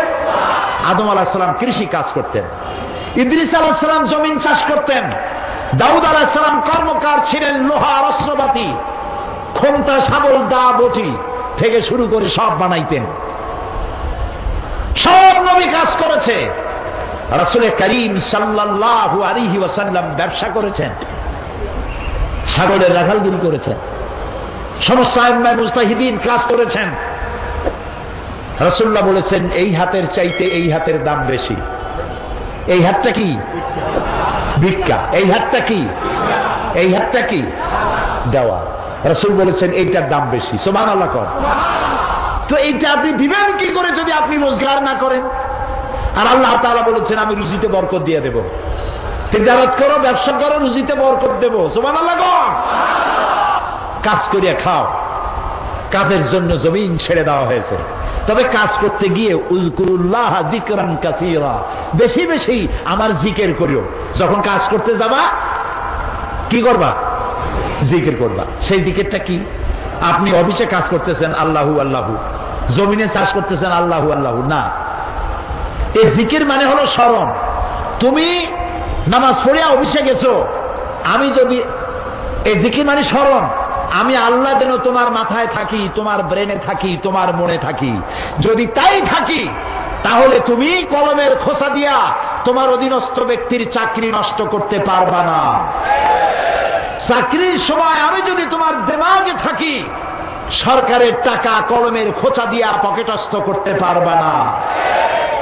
টিয়ারের গম আর কাবিখার গম জন্মের খাওয়া খাইতে পারবা না। এটার নাম রাখছে কাবি খা, মানে খাবি জন্মের খাওয়া খা, খাবি খা। আল্লাহ স্মরণে থাকলে এটা পারবা না। জমিন চাষ করতে গেছো, আমি যেন স্মরণে থাকি, আমি যদি স্মরণে থাকি পরের জমিনের আইল তুমি ঠেলতে পারবা না আমার ভয়তে। সুবহানাল্লাহ। যারা ঘুষ খান, যারা ঘুষ খান, চট্টগ্রামে আমি মনে করি এরকম অফিসার নাই। যারা ঘুষ খান তারা জিজ্ঞেস করি কি খাইতেছেন, কি খান? আহারে, মানুষের পিঠের উপরে পিস্তল ঠেকাইয়া তার কাছ থেকে টাকা আদায় করার নাম যদি সন্ত্রাসী তৎপরতা হয়, তাহলে অফিসিয়াল ফাইল আটকাইয়া মানুষের কাছ থেকে ঘুষ আদায় করা এর থেকে মারাত্মক সন্ত্রাসী তৎপরতা। অশিক্ষিত নিরক্ষর ভিক্ষুক প্রতিবন্ধী যদি মানুষের কাছ থেকে হাত পেতে খয়রাত নেয়, এটার নাম যদি ভিক্ষা হয়, তাহলে শিক্ষিত মানুষ সরকারের চেয়ারে বসে আনডিউ ফেভার যদি আপনার মক্কেলের কাছ থেকে ঘুষের টাকা নেন, তাহলে মূর্খ, অন্ধ, কানা, পঙ্গু লোকের ভিক্ষার চাইতে এটি আরো মারাত্মক ভিক্ষা। শান্তি পাবেন না, শান্তি পাবেন না। বহু টাকা ঘুষ খাইছেন, ঘুম হবে না, ঘুম হবে না। মনের মধ্যে সব চিন্তা, হায় হায় কোন সর্বনাশ, কোন ফাঁক দিয়া বন্দুকের গুলি আইসে আমার বুকটারে জাজরা করে দেয়। হযরত ওমর রাদিয়াল্লাহু তাআলা আনহু, ইসলাম কারে কয় বাবা, ইসলাম কাকে বলে? রোমক সম্রাট তার গোয়েন্দা বিভাগের লোক পাঠায় দিয়েছে, দেখো তো যেভাবে ইসলাম এক একটা দেশ দখল করতেছে, তার আদর্শ দিয়ে না জানি রোমও কবে চলে যায়। আমিরুল মুমিনিন কেমন, সিংহাসন কেমন দেখে আসো। রোমের বাদশা, রোমের গোয়েন্দা বিভাগ আসলো, মদিনায় ঢুকে সাহাবীদের জিজ্ঞেস করছেন, আইনা মালিকুকুম, তোমাদের বাদশা কই? তারা বললো যে আমাদের জন্য কোনো বাদশা হয় না, বাল্লা না আমির, আমাদের জন্য একজন আমির হয়। আচ্ছা হলো আমির, সেই আমির কই? কয় যে কোথায় তা জানি না, তবে শুনেছি ওনার উট হারায় গেছে, উট তালাশ করতে গেছে। আশ্চর্য কথা, আমিরুল মুমিনিন অর্ধেকটা পৃথিবীর প্রেসিডেন্ট, উট হারায় গেছে, তালাশ করতে গেছে নিজে। কোন দিকে গেছে? কয় শুনছি এই দিকে গেছে। গোয়েন্দা বিভাগের প্রধান সেই দিকে গেল, যাইয়া দেখতে পেল সাথে একটা লোক গেছিল, যাই দেখে একটা উট গাছে বাঁধা, আর গাছের তলে একটা লম্বা মানুষ শোয়া। যখন শুইছিল তখন হয়তো গাছের ছায়াটা ছিল, বেলা গড়ে গেছে, গাছের ছায়া সরে গেছে, রোদের মধ্যে হাত মাথার তলে দিয়া শোয়া, উট বান্ধা, আর কপালের ঘামে মাথার নিচের বালি ভেজা। সাহাবী বললেন, এই হচ্ছে আমাদের আমিরুল মুমিনিন ওমর ইবনুল খাত্তাব রাদিয়াল্লাহু তাআলা। রোমের গোয়েন্দা বিভাগের প্রধান স্বাগতোক্তি মুখ থেকে বেরিয়ে গেল, ওমর আমার দেশের প্রেসিডেন্ট রাতের বেলায় দুর্গে ঘুমায়, চতুর্দিকে দুর্ধর্ষ সেনাবাহিনীরা বন্দুক উঁচু করে পাহারা দেয় সারা রাত, তারপরেও আমার বাদশার ঘুম হয় না। কোন ফাঁক দিয়া গুলি এসে পৈতৃক সম্পত্তি জীবন পাখি উড়ে যায়, আর তুমি কোনো পাহারাদার নাই, কোন লোক নাই, জন নাই, এই নির্জন মরুভূমিতে একা একা শুয়ে আছো। নিশ্চয়ই তুমি তোমার জনগণের হক আদায় করেছো, তাই তোমার পাহারাদারের দরকার নাই। যিনি তোমার বানাইছে সেই আল্লাহই তোমার পাহারাদার। এর নাম ইসলাম। শুধু নামাজ রোজা হজ যাকাতের নাম ইসলাম নয়, এর নাম ইসলাম। রুজি রোজগার করার জন্য সমস্ত নবীরা কাজ করেছেন, সাহাবায়ে কেরাম কাজ করেছেন, ক্ষুধায় কষ্ট করেছেন, ক্ষুধার যন্ত্রণায় ছটফট করেছেন সাহাবায়ে কেরাম। নবী করিম সাল্লাল্লাহু আলাইহি ওয়াসাল্লাম দুয়ারে দুয়ারে খাবার পৌঁছাইতেন, নিজে কষ্ট করেছেন। প্রিয় ভাই সব, হযরত ওমর রাদিয়াল্লাহু তাআলা আনহু মসজিদ নববীর ভিতরে বসে দেখলেন জোহরের সময় কয়েকটা লোক বসা, আসরেও তারা, মাগরিবেও তারা, এশায়ও তারা, পরের দিন ফজরেও তারা। জিজ্ঞেস করলেন, এই বেটারা তোমরা কারা?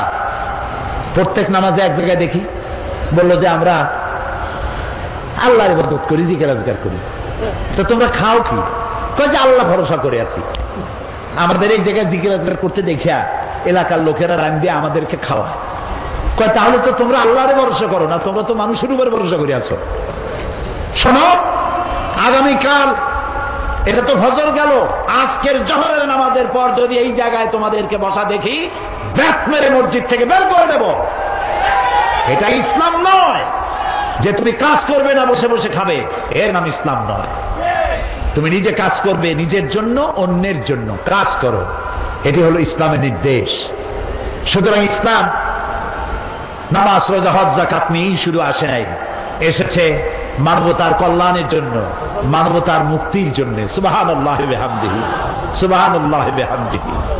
আল্লাহ তাআলা রাসূল বলেছেন তিনটা কাম করো। কয়টা কাম? তিনটা কাম করো। আফশুস সালাম ওয়া আতইমুত তুআম ওয়া সাল্লু ওয়ান নাসু নিয়াম তাদখুলুল জান্নাতা বিসসালাম। সুবহানাল্লাহ। আফশুস সালাম, সালামের প্রচলন করো, খালি সালাম দাও। কালকে বলছিলাম না, মনে আছে? এই যে দেখা হইলো আসসালামু আলাইকুম, রাস্তায় দেখা হবে আসসালামু আলাইকুম। হযরতে আব্দুল্লাহ বিন ওমর রাদিয়াল্লাহু তাআলা আনহুমা বড় বাজারে যাইতেন। একজন সাহাবী তার জিজ্ঞেস করেন, আচ্ছা আপনি কি রাসূলের ওই হাদিস শোনেন নাই? বলে কোন হাদিস? যে রাসূলুল্লাহ বলেছেন সব থেকে উৎকৃষ্ট জায়গা কোনটা? বলেন। নিকৃষ্ট জায়গা বাজার। এই হাদিস জানেন না? বলে হ্যাঁ জানি। তো বারবার বাজারে আসেন কেন? আমি বড় বাজারে আসি, ওই হাদিস আমি জানি, কিন্তু আমি আসি অন্য কারণে। এইখানে বেশি মানুষের সাথে দেখা হয়, আর কোনো সালাম দেই, আমার সওয়াব হয় বেশি। আহারে মুসলমান, একজন আর একজনের সাথে দেখা হবে আসসালামু আলাইকুম ওয়া রাহমাতুল্লাহ, বিনা পয়সায় দোয়া। আর একজন কবি ওয়ালাইকুম আসসালাম ওয়া রাহমাতুল্লাহি ওয়া বারাকাতুহু ওয়া মাগফিরাতুহু ওয়া রিদওয়ানুহু ওয়া জান্নাতুহু। সুবহানাল্লাহ। যত বেশি শব্দ প্রয়োগ করবেন ততই 10 করে নেকি হইতে থাকবে। এরপরে হাত মিলাবেন। অনেকে হাত খালি ছোঁয় আঙ্গুলের মাথা, কেউ একটু দেয়, কেউ সবটা দেয়, কেউ সবটা দিয়ে ধরিয়া এরকম ঝাঁকায়। ওর চিন্তা যত ঝাঁকি তত নেকি। এটা একটা বাজে কথা। প্রিয় ভাই সব, রাসূলুল্লাহ বলছেন সালাম দাও, বেশি করে সালাম দাও। ওয়া আতইমুত তুআম, আর মানুষকে খাইতে দাও। জাহান্নামে যারা যাবে কারণ হবে দুইটা, অনেক কারণের মতো কারণ হবে কয়টা? দুইটা। ইয়াতাসাআলুনা আনিল মুজরিমিন মা সালাকাকুম ফি সাকার ক্বালু লাম নাকু মিনাল মুসাল্লিন ওয়া লাম নাকু নুতঈমুল মিসকিন জাহান্নামীদেরকে প্রশ্ন করা হবে, জাহান্নামে আসছে কেন?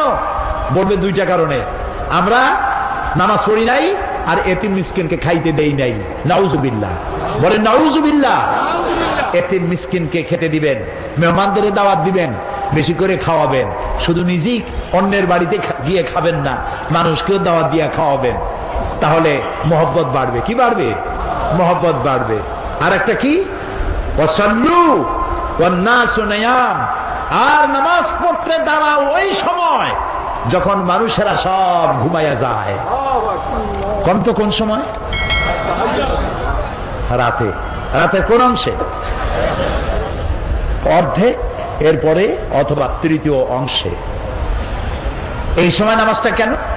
কারণ আল্লাহর কাছে, মানুষের কাছে, সব মুমিনের কাছে সব থেকে প্রিয়তম কে?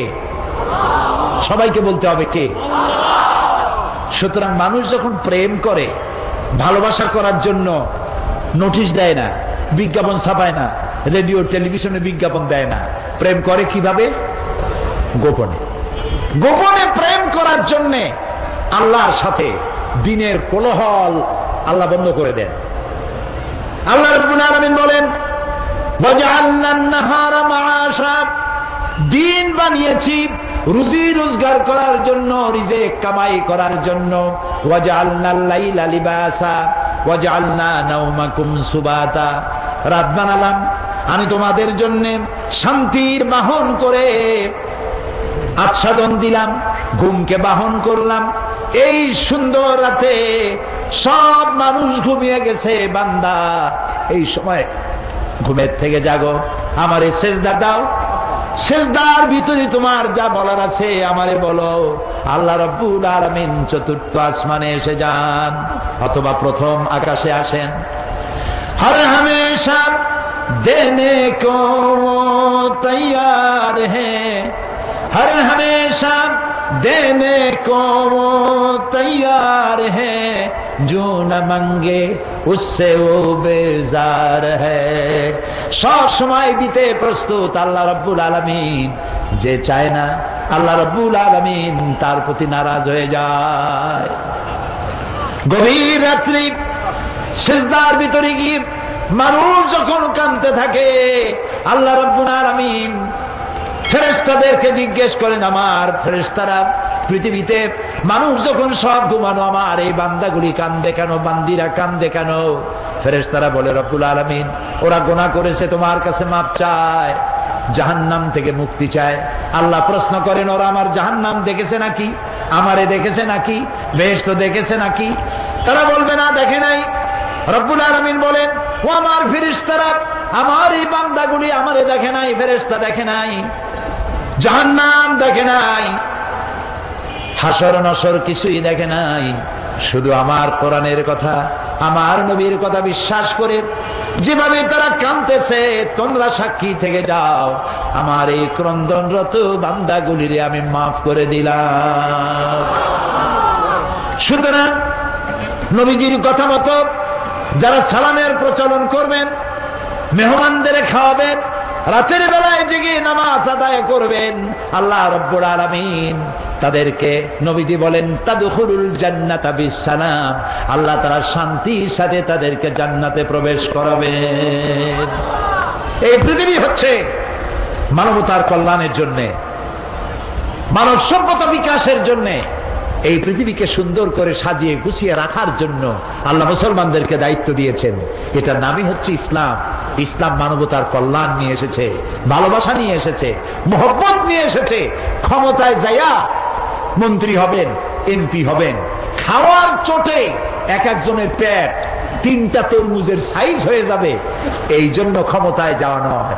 কিছু লোক আছে, হায় হায়, ক্ষমতা পাইয়া এমন খাওয়া খাইছে, পেটটারে এত মোটা করছে, কোন রুমের মধ্যে ঢুকতে হলে হাত দিয়ে দরজা খোলার দরকার হয় না, পেটের ধাক্কায় দরজার কাম সারা। আছে না এমন? হযরত ওমর রাদিয়াল্লাহু তাআলা আনহু রাসূলের শিক্ষায় শিক্ষিত, কোরআনের শিক্ষায় শিক্ষিত আমিরুল মুমিনিন, রাতের বেলায় ঘুরছেন, প্রজা পুঞ্জরা খাইয়ে আছে না না খেয়ে আছে, ইসলাম কারে কয়? তিনি দেখতে পেলেন একটা বাড়ির ভিতরে একটা পুরুষ বারবার ঢোকে আর বের হয়, ঢোকে আর বের হয় গভীর রাত। গিয়ে প্রশ্ন করলেন, ভাই মিয়া, তুমি এই বাড়ির মধ্যে বারবার ঢোকে আর বাইর হও কেন? তুমি কেডা? কয় যে পথিক, আমি তো এই বাড়ির মালিক, তাই এইবার বারবার ভেতরে ঢোকে আর বাইর হও কেন? বলছে পথিক সে চেনে নাই আমিরুল মুমিনিনকে। বলছে আমার মতো বিপদে জীবনে কেউ পড়ে না। বলি কিরকম? আমার ঘরে আমার বউ আসন্ন প্রসবা, এখনই বাচ্চা হবে, আমার ঘরে কোনো পুরুষও নাই, আমি ছাড়া কোন মেয়ে লোকও নাই, আর আমি এই বিষয় সম্পূর্ণ অনভিজ্ঞ, কিছুই জানি না। আমার স্ত্রীর কষ্ট, আমার জীবন বেরিয়ে যাচ্ছে, আমি কোনো সাহায্য করতে পারছি না। হযরত ওমর রাদিয়াল্লাহু তাআলা আনহু বলছেন, অপেক্ষা করো, দেখি আমি তোমার কোনো সাহায্য করতে পারি কিনা। গোটা পৃথিবীর অর্ধেকটা পৃথিবীর প্রেসিডেন্ট, খলিফাতুল মুসলিমিন, আমিরুল মুমিনিন দৌড় দিলেন। কিছুক্ষণ পরে একটি মেয়ে লোক নিয়ে আসলেন। বাড়িওয়ালাকে বললেন, এখানে দাঁড়াও। মেয়ে লোকটিকে ভিতরে ঢুকাই দিলেন। কিছুক্ষণ পরে সেই মেয়ে লোক এসে আমিরুল মুমিনিনকে ডেকে বললেন, আমিরুল মুমিনিন, এই বাড়ির মালিককে বলেন আল্লাহ তাকে একটি পুত্র সন্তান দান করেছেন, পুত্রটিও সুস্থ, তার মাও সুস্থ। বাড়িওয়ালা তো আমিরুল মুমিনিন নাম শুনিয়া পায়ের তলা থেকে মাটি খসে গেছে। হযরত ওমর আমার জন্য কষ্ট করছে, দৌড়াইছে, কি আশ্চর্য, আমার তো বেয়াদবি হয়ে গেছে। তিনি করজোড়ে ক্ষমা চাইলেন, আমিরুল মুমিনিন, আল্লাহর রাস্তায় আমারে মাফ করে দেন, আপনি আমারে কষ্ট দিছি, আমি আপনাকে কষ্ট দিয়েছি, আমাকে ক্ষমা করুন। আর এই যে মেয়ে লোকটারে নার্স নিয়ে আসছেন, সেবিকা, কিছু টাকা আপনি তাকে দিয়ে দেবেন, এই টাকাগুলো আপনি নেন। হযরত ওমর বলেন, ও আল্লাহর বান্দা, আমার কাছে ক্ষমা চাও না, আমার কাছে ক্ষমা চাওয়া উল্টা হবে, কারণ তুমি আমার এলাকার ভিতরে বসবাস করো, তোমার এই কষ্টের কথা তুমি জানাবার আগে আমি নিজেই জেনে যে খেদমত দিতে পারি নাই, এজন্য কিয়ামতের দিন ওমরকে আল্লাহর দরবারে তুমি আসামি বানাইও না। আর যে মেয়ে লোকটিকে টাকা দিতে চাও, ওই মেয়ে লোকটি কোন পেশাদার নার্স নয়, সেবিকা নয়। যেই মেয়ে লোকটি দিয়ে আমি তোমার স্ত্রীর খেদমত করালাম, ওই মেয়ে লোকটি আমার স্ত্রী। সুবহানাল্লাহ, এর নাম ইসলাম, এর নাম ইসলাম। শুধু নামাজ রোজা হজ যাকাতের জন্য নয়, নামাজ রোজা কম্পালসারি ডিউটি, দাড়ি রাখা মুসলমানের আলামত, মেসওয়াক করা, সুরমা লাগানো, লম্বা জামা গায়ে দেওয়া, এগুলি ইউনিফর্ম।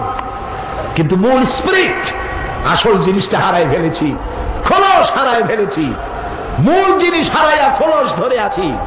হ্যাঁ, পাগড়ি আমার দরকার, এটা আমার শেয়ার, আমার পাগড়ি প্রয়োজন, আমার টুপি প্রয়োজন, আমার দাড়ি প্রয়োজন, আমার লম্বা জামা প্রয়োজন, আমার তাসবিহ প্রয়োজন, কিন্তু সব থেকে বড় প্রয়োজন ছিল মানব প্রেম। মুসলমান মুসলমানের প্রতি ভালোবাসা, মহব্বত করা, খোঁজ খবর নেওয়া। সে যদি আমার প্রতিবেশীও হয়, সে যদি আমার হিন্দুও হয়, সে যদি খ্রিস্টানও হয়, তার খোঁজ নেওয়া, খবর নেওয়া। অন্য ধর্মের প্রতি অসদাচরণ না করা, এটার নাম ইসলাম। আলহামদুলিল্লাহ, আমি আল্লাহ শুকর আদায় করি, আমার এলাকায় অনেক হিন্দু, অন্তত ৮০,০০০ ভোটার আমার এলাকা। নির্বাচনে আল্লাহ যখন জিতাই দিলেন, বিজয় মিছিল করি নাই, আল্লাহরে বলছিলাম, আল্লাহ তুমি যদি দয়া করে তোমার গোলামকে জিতাই দাও, বিজয় মিছিল করব না, তোমারে লম্বা করে সেজদা দেব, শুকর আদায় করব। জনসভা করেছি এবং পুলিশকে নির্দেশ দিয়েছি, আমার এলাকায় অনেক হিন্দু আছে, যদি কোনো হিন্দু অত্যাচারিত হয়েছে, কোন হিন্দু রমণী অত্যাচারিত হয়েছে, কোন মন্দিরের উপরে নির্যাতন করা হয়েছে, ভেঙে দেওয়া হয়েছে, এই রিপোর্ট যদি পাও, যে মুসলমান করবে তাকে ধরে এনে লাইট পোস্টের সাথে বেঁধে 24 ঘন্টা পেটাবে, অন্তত 6 মাসের ভেতরে যেন বাপের নাম তার মনে না আসে। আলহামদুলিল্লাহ, আমার এলাকায় হিন্দুরা, হিন্দু নেতারা আমার মঞ্চে দাঁড়িয়ে বলেন, বিগত 8 বছর মায়ের কোলে সন্তান থাকে যেভাবে নিরাপদে, আমরা সেভাবে নিরাপদে আছি। আমি তাদের বক্তব্য শুনে কান্দি আর আল্লাহর সাথে বিনয়ের সাথে সেজদা দেই, মাবুদ এই তো মুসলমানের কাজ, এটা সব জায়গায় হওয়া উচিত। আমার দ্বারা হিন্দু নির্যাতিত হবে না, আমি মুসলমান। হযরত আমর ইবনে আস রাদিয়াল্লাহু তাআলা মিশর দখল করলেন। গির্জার ঈসা আলাইহিস সালামের মূর্তির নাক কে যেন ভেঙে দিল। খ্রিস্টানেরা এসে নালিশ করলো। হযরত আমর ইবনে আস রাদিয়াল্লাহু তাআলা আনহু সারা দেশ তোলপাড় করলেন, কে কাজ করেছে, ধরো তাকে। আসামি খুঁজে পাওয়া গেল না।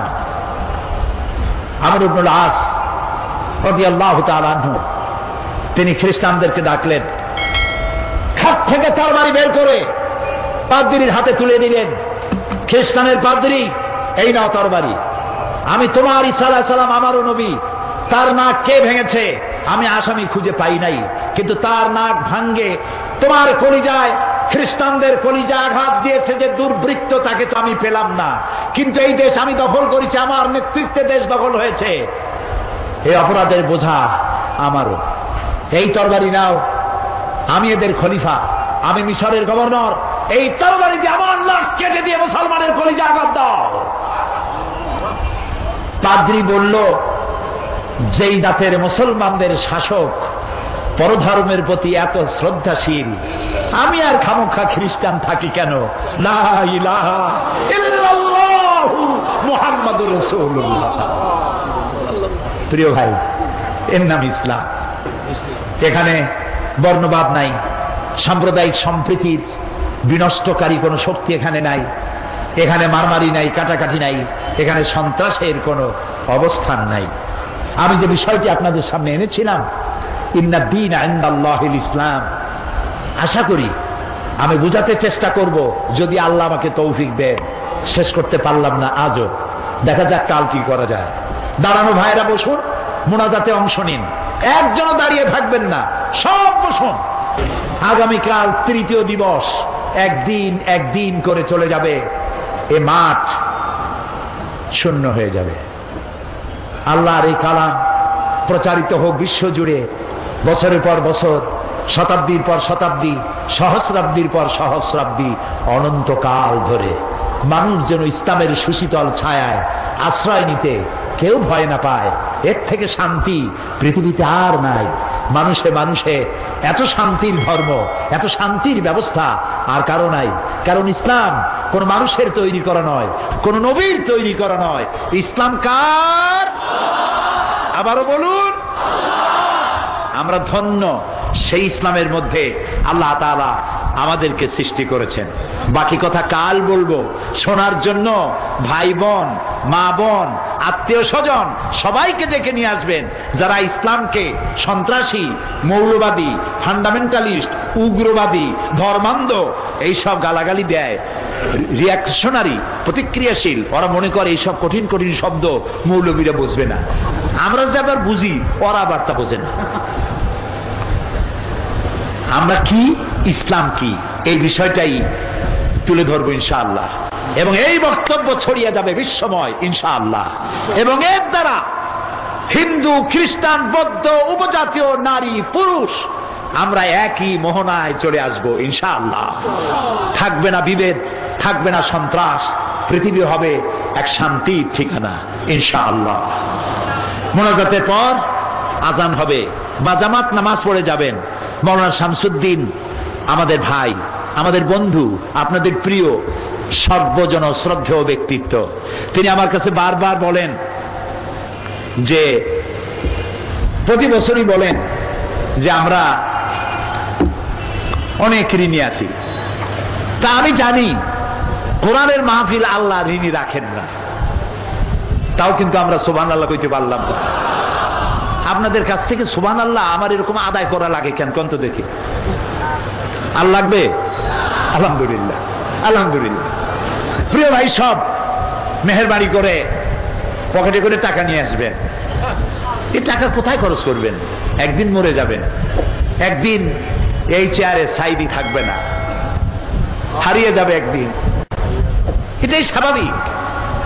মাওলানা শামসুদ্দিন থাকবে না, সাইদি থাকবে না। যেমন আব্দুল হাদ আল মাদানী, এত বড় নিয়ামত নাই, বাইতুল শরফের পীর, আমি এইরকম পীর আর দেখি নাই, আমি দেখি নাই, আল্লাহ সাক্ষী আমি দেখি নাই। আরে অনুসরণযোগ্য। মুরিদদের পয়সা দিয়ে নিজের বাড়ি বানায় নাই, মুরিদদের টাকা দিয়া সুপার মার্কেট করে নাই, টাকা দিয়া অসংখ্য মসজিদ করেছেন। নিজের বউ, নিজের সন্তান আর নিজের খাবারের জন্য মধু আর আতরের ব্যবসা করতেন। আমি জানি, আমি সাক্ষী। যে বাড়িতে তার স্ত্রী থাকেন, তিনি এখনো বেঁচে আছেন, ওই বাড়িটা 25-30 হাজার টাকা দিয়েও কেউ কিনবে না। সে পীরও আমরা হারাইছি। পীর খালি খালি নাম দিলে হয় না, হিংসার জ্বালায় কেবলমাত্র আমি ইসলাম করি আর কোন ইসলামী দল নাই, এরকম পাগল পৃথিবীতে তিনি ছিলেন না।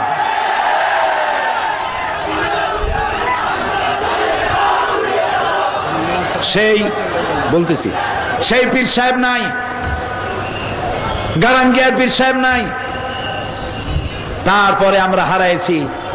এই মাহফিলে ওয়াজ করতেন, আমি বলতাম চট্টগ্রামের ওল্ড লায়ন, নাম কি, সিদ্দিক আজাদ। আমারে দেখলি আমার কপালে একটা চুমা দিতেন, তিনিও নাই। হারাইছি। এই মঞ্চে বক্তৃতা করতেন শাইখুল হাদিস হযরত মাওলানা আবুল কাসেম মোহাম্মদ সিফাতুল্লাহ। আমার মঞ্চে বক্তৃতা করতে করতে শহীদ হয়ে গেলেন। আল্লাহ তাকে শাহাদাতের মর্যাদা দিন। সারা জীবন ইসলামের খেদমত করেছেন। হারাইছি। মাদ্রাসা শিক্ষকদের জন্য বিশাল অবদান রেখেছেন, এদেশের আলেমদের জন্য অবদান রেখেছেন। মাওলানা আব্দুল মান্নান প্রাক্তন মন্ত্রী, আল্লাহ তাআলা এইসব মরহুম ব্যক্তিদেরকে জান্নাতুল ফেরদাউসে ঠিকানা বানিয়ে দিন, তাদের জীবনের সাইয়াদগুলি হাসানাত দিয়ে বদলায় দিন। প্রিয় ভাই সব, আরেকজনের কথা আসলো, দুবাই, মরহুম আব্দুল আজিজ। দুবাই সরকার আমাকে 2 বার ইন্টারন্যাশনাল কোরআন কম্পিটিশন মুসাবাকাত, কোরআন কম্পিটিশনের প্রধান অতিথি হিসেবে বাংলাদেশ থেকে আমাকে দাওয়াত দিয়েছিল। কোন হলে লোক জায়গা দিতে পারবে না বলে দুবাই ন্যাশনাল ঈদ গ্রাউন্ডে মাহফিল করেছে আমার জন্য, যা দুবাইয়ের ইতিহাসে কোনোদিন হয় নাই। এর পূর্বে লক্ষাধিক লোকের বিশাল সমাবেশে দুবাইতে যে বক্তব্য রেখেছিলাম, দুবাই থেকে 4টা টেলিভিশন লাইভ প্রচার করেছিল। সেখানে আমার খেদমতে নিয়োজিত ছিলেন পাবনার মরহুম আব্দুল আজিজ। তিনি রোড অ্যাক্সিডেন্টে, সড়ক দুর্ঘটনায় আল্লাহ তাকে নিয়ে এনেছেন। আল্লাহ তাকে জান্নাতুল ফেরদাউসের মেহমান বানিয়ে দিন। আজকেও সৌদি আরব থেকে আমার কাছে টেলিফোন এসেছে, বেলাল হোসেন নাম, 15 বছর বিয়ে করেছেন, সন্তান নাই, কাঁদতেছিল আর দোয়া চাইতেছিল। প্রিয় ভাই সব, আল্লাহর কসম, এই দোয়া কবুলের ভিতরে সাইবির কোন কেরামতি নাই, কোন কারিশমা নাই, আল্লাহর কসম। এখানে যে দোয়া যদি কবুল হয় তার একমাত্র কারণ কালামুল্লাহ, আল্লাহর কোরআন। আমি অযোগ্য, আমি অবদর্থ, আমি আল্লাহর এক গোলাম। সমস্ত মুজিজা এই কোরআনে। তাই লোকেরা বিশ্বাস করে এখানে দোয়া করলে আল্লাহ অনেক কথা শোনেন, না শুনলেও তার কিছু আসে যায় না। ফাআলুল লিমা ইউরিদ, যা খুশি তাই তিনি করেন। বান্দা শুধু চাইতেই পারে, অভিমান করতে পারে না। একজন একটা কবিতা বানাইছিল, আগার বক্স করো জারি, না বক্স তো ক্যা করো ক্যা। আল্লাহ তুমি যদি আমারে বক্স দাও, না ভুল বলেছি, আগার বক্স জহি কিসমত, না বক্স তো করো ক্যা। একজন কবি লিখেছেন, আল্লাহ তুমি যদি আমারে মাফ করে দাও তাহলে তো আমার খোশ কিসমত, আর যদি না মাফ করো তাহলে আমি আর করবো কি। আল্লাহর এক বড় আলেম, তিনি শুনে বললেন এই কবি তো বেয়াদব, তুমি যদি আমারে মাফ করো তাহলে আমার খোশ কিসমত, না করলে করবো কি। এটা তো কথা হইল, কবিতা পাল্টাও। এভাবে দেখো, আগার বক্সে জহি কিসমত, না বক্স তো করো জারি। আল্লাহ তুমি যদি আমারে মাফ করো এটা আমার খোশ কিসমত, আর যদি না মাফ করো যতক্ষণ না মাফ করবা কাঁদতেই থাকবো। এটার নাম হলো ঈমান। সুতরাং আল্লাহ রাব্বুল আলামিনের কাছে এখানে বসে যত দোয়া করেছি এরকম বহুত হইছে। মাহফিলে দান করেছে, বলেছে 15 বছর 20 বছর 10 বছর বাচ্চা হয় না। আমরা এখানে দোয়া করেছি, কার দোয়া আল্লাহ কবুল হয়েছে আল্লাহই ভালো জানেন। পরের বছর বাচ্চা কোলে নিয়ে মাহফিলে আসছে, আলহামদুলিল্লাহ। আজকে আসরের নামাজের পরে মক্কা শরীফ থেকে বেলাল হোসেন নামে এক লোক টেলিফোন করেছে আর কাঁদছে। 15 বছর সন্তান হয় না, তার বউ কান্দে, সে কান্দে। আল্লাহ তোমার দরবারে তো সন্তানের রুহের কোনো অভাব নাই। তুমি যেসব নরনারী সন্তান পায় নাই, কলিজাটা মরুভূমির মতো হয়ে গেছে, কোনা মাত্র রহমত দিয়া তাদের কলিজা ভরিয়া দিয়ে দাও, সন্তান দিয়ে দাও। যারা দোয়া চেয়েছেন জি আমরা তাদের জন্য দোয়া করব। কিন্তু বিদ্যুৎ বিভাগ তাদের জন্য দোয়া করতে হবে। সারা দেশে এখন বিদ্যুৎ সংকট চলছে, চাহিদার চাইতে উৎপাদন কম, কিন্তু চট্টগ্রাম তাফসীর মাহফিলে লোডশেডিং হচ্ছে না। এটার পেছনে যারা কাজ করছেন, খেদমত করছেন, আল্লাহ তাআলা তাদের মা বাপ এবং তাদের কবরগুলি কোরআনের নূর দিয়ে ভরে দিও।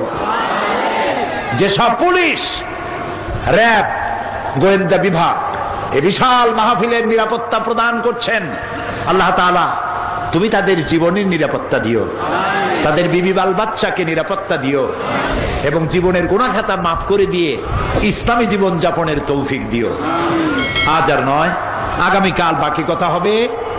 কয়েকটি বই এসেছে, আমি আগেই বলেছি সারা বছর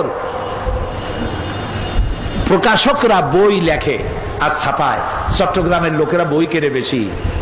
গল্পের বই পড়ে লাভ নাই, উপন্যাস নাটক পড়ে লাভ নাই, সামান্য উত্তেজনা রোমান্স আর কিচ্ছু নাই। কোরআন এবং হাদিসের বই পড়লে জীবন সংশোধন হয়, শুনলেও হয়, পড়লেও হয়।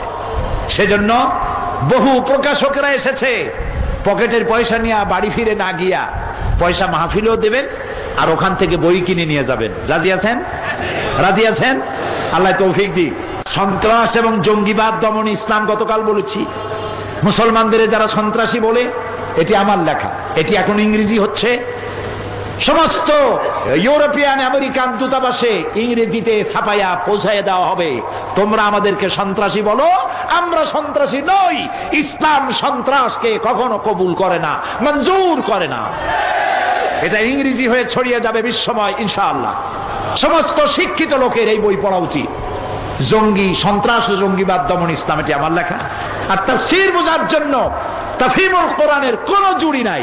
তাফহিমুল কোরআন আমি চাই প্রত্যেকটি মুসলমান